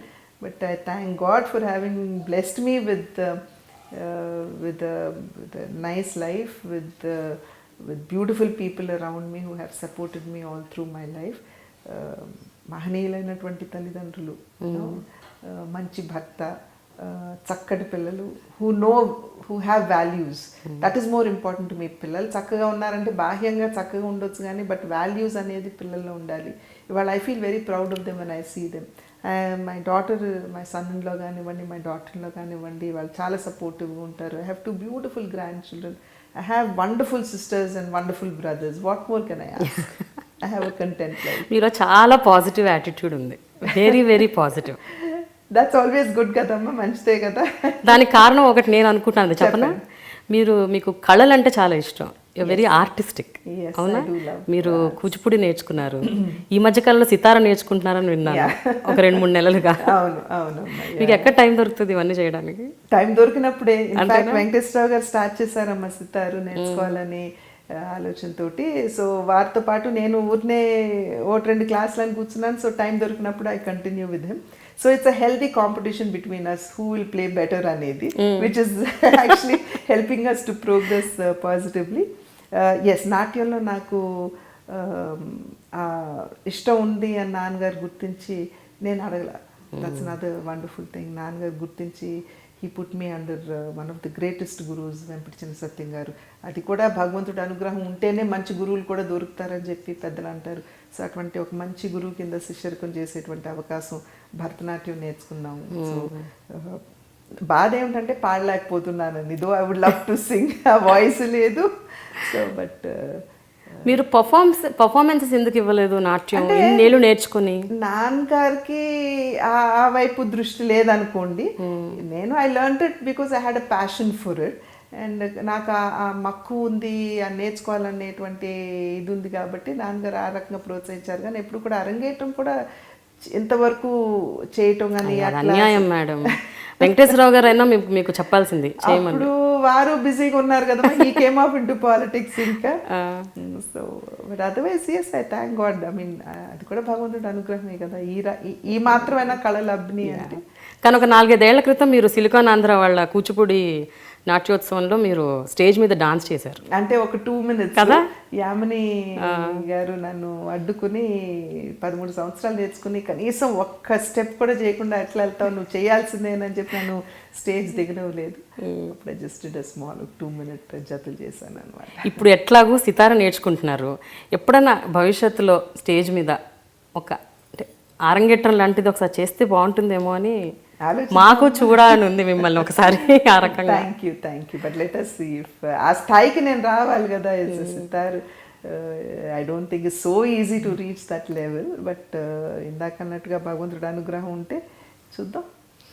Madam, నాన్నగారు కూడా నర్తనశాల టైంలో కూచిపూడి నేర్చుకున్నారట కదా, అవునా? ఆ cinema టైంలో బికాస్ బృహన్నలుగా ఆయన మరి నాట్యాచారుడిగా వెళ్తారు కదా. సో అందుకని ఆ సందర్భంలో నాన్నగారు, నేను, చెల్లి భువనేశ్వరి, మేము ముగ్గురం కూడా అప్పటి వరకు డాన్స్ క్లాస్కి వెళ్ళేవాళ్ళం, మాస్టర్ గారి కూచిపూడి ఆర్ట్ అకాడమీకి వెళ్ళేవాళ్ళం. కానీ నాన్నగారు నేర్చుకోవాలి కాబట్టి పొద్దున్నే 4:30కి మాస్టర్ గారు ఇంటికి వచ్చేవారు. సో దట్ షార్ట్ స్టింట్ మేము ముగ్గురు నేర్చుకునేవాళ్ళం అనమాట నాన్నగారితో. ఈ జెమాలజీ ఏంటి అసలు? ఇంట్రెస్ట్ ఎప్పటి నుంచి వచ్చింది మీకు? ఈ ఇంట్రెస్ట్ ఎప్పటి నుంచి వచ్చింది? యాక్చువల్లీ దట్ వాజ్ నేను కొంచెం అప్పుడు ఎమోషనలీ డిప్రెస్డ్ పీరియడ్, నాన్నగారు పోవడం, the commotion and the political scenario, కొంచెం మెంటల్గా నేను కాస్త డౌన్గా ఉన్నటువంటి సందర్భంలో నాకు మంచి మిత్రుడు మా కుటుంబానికి, హీ ఇంట్రడ్యూస్డ్ మీ రత్నశాస్త్రానికి. రత్నశాస్త్రం అంటే ఏదో కొత్తగా మనం కనుగొన్నటువంటి ఫీల్డ్ ఏం కాదు కదమ్మా, మనకి ఎప్పుడు నుండి ఉంది. కాకపోతే పరిచయం ప్రవేశం అనేది బాగా తగ్గింది ఈ మధ్యకాలంలో. సో దాన్ని ఒక సైంటిఫిక్ కోణం నుండి అసెస్ చేయటం జెమ్ స్టోన్స్ని. సో ఆ ఫీల్డ్కి ఆయన ఇంట్రడ్యూస్ చేశారు. బట్ నిజంగా it's a wonderful field. I mean అసలు రవ్వలు అంటే ఏంటి, పచ్చలు అంటే ఏంటి, కెంపులు ఏంటి, వాటిలో కెమికల్ కాంబినేషన్స్, వాటి యొక్క ప్రభావం దేనివల్ల మన మీద ఉంటుంది, ఇట్స్ నేచర్స్ సీక్రెట్స్. అది నిజమేనా మ్యామ్? అవి వాటి గురించి తెలుసుకుంటున్న కొద్దీ మీకు అందులో నిజం అంటే వాస్తవం అనే మీరు నమ్ముతున్నారా? ప్రతి రత్నంలో దానికి ఒక పవర్ ఉంటుంది. పవర్ అంటే it has the capacity to కొన్ని నరాలని, నర్వస్ సిస్టమ్ మీద దాని ప్రభావం ఉండే అవకాశం ఉంటుంది. అందుకనే అంటారు మీరు పచ్చ వేసుకుంటే పలానా వేలు మీద వేసుకోవాలి, రవ్వ పెట్టుకుంటే పలానా వేలుకే తగిలించాలి, yellow sapphire పలానా ఫింగర్ మీదే ఉండాలి అని. ఆల్ దట్ ఎందుకంటే when the rays pass through the stone and go into your body, it stimulates that particular nerve. అంటే వాటిలో ఉన్నటువంటి కెమికల్ కాంబినేషన్స్ వల్ల. అంతేగాని దట్ పలానా ప్లానెట్ రెట్రోగ్రేడ్గా ఉంది, మీరు ఇది వేసుకుంటే మీకు ఏదో జరిగిపోతుంది, I don't go in to that. So metaphysics అనేది ఇస్ దేర్, బట్ ఆస్ట్రాలజికల్ అనేది well that is a deeper study which I haven't gone into. అయితే మీరు నేర్చుకున్న దాన్ని మీరు ఎక్కడైనా దాన్ని అంటే పెట్టారా, యూజ్కి పెట్టారా? లైక్ నాకు Hyderabad institute of gem and jewellery అని ఇప్పటికి కూడా ఉంది. అది 1997వ సంవత్సరం జనవరిలో స్టార్ట్ చేయడం జరిగింది. చాలా సంవత్సరాలు నేను రాజకీయాల్లోకి వచ్చేదాకా కూడా యూస్ టు టీచ్. అక్కడికి వెళ్ళి నేను పాఠాలు చెప్పాను నేను. And that's a wonderful phase. ఒక గురువుగా వచ్చేటువంటి గౌరవం అనేది it's amazing. So I enjoyed that phase of my life as well. The institute is still there. And కాకపోతే ఏంటంటే ఇంకా అది చేసిన తర్వాత ఏ రత్నం కూడా మిమ్మల్ని సాటిస్ఫై చేయదు, because you will still want something more in that అనమాట. సో దానివల్ల you really you can't end up buying pieces of jewellery for yourself, కానీ it's an amazing field. Purandeswari అని అంటే ఒక వాక్యంలో చెప్పాలంటే మీ గురించి మీరు చెప్పుకోవాలంటే ఏమని చెప్తారు? A woman? Yeah. I think that speaks all. Okay. Multitasking in woman anedi I think is which every woman has to. So I'm happy I'm a woman, and if I'm able to fulfill those responsibilities well, I think I should be blessed. So much. Thank you so much, Amma Prema. Yes. Hello, I'm Purandeswari and you're watching iDream Media. Please watch my interview on Dialogue with Prema.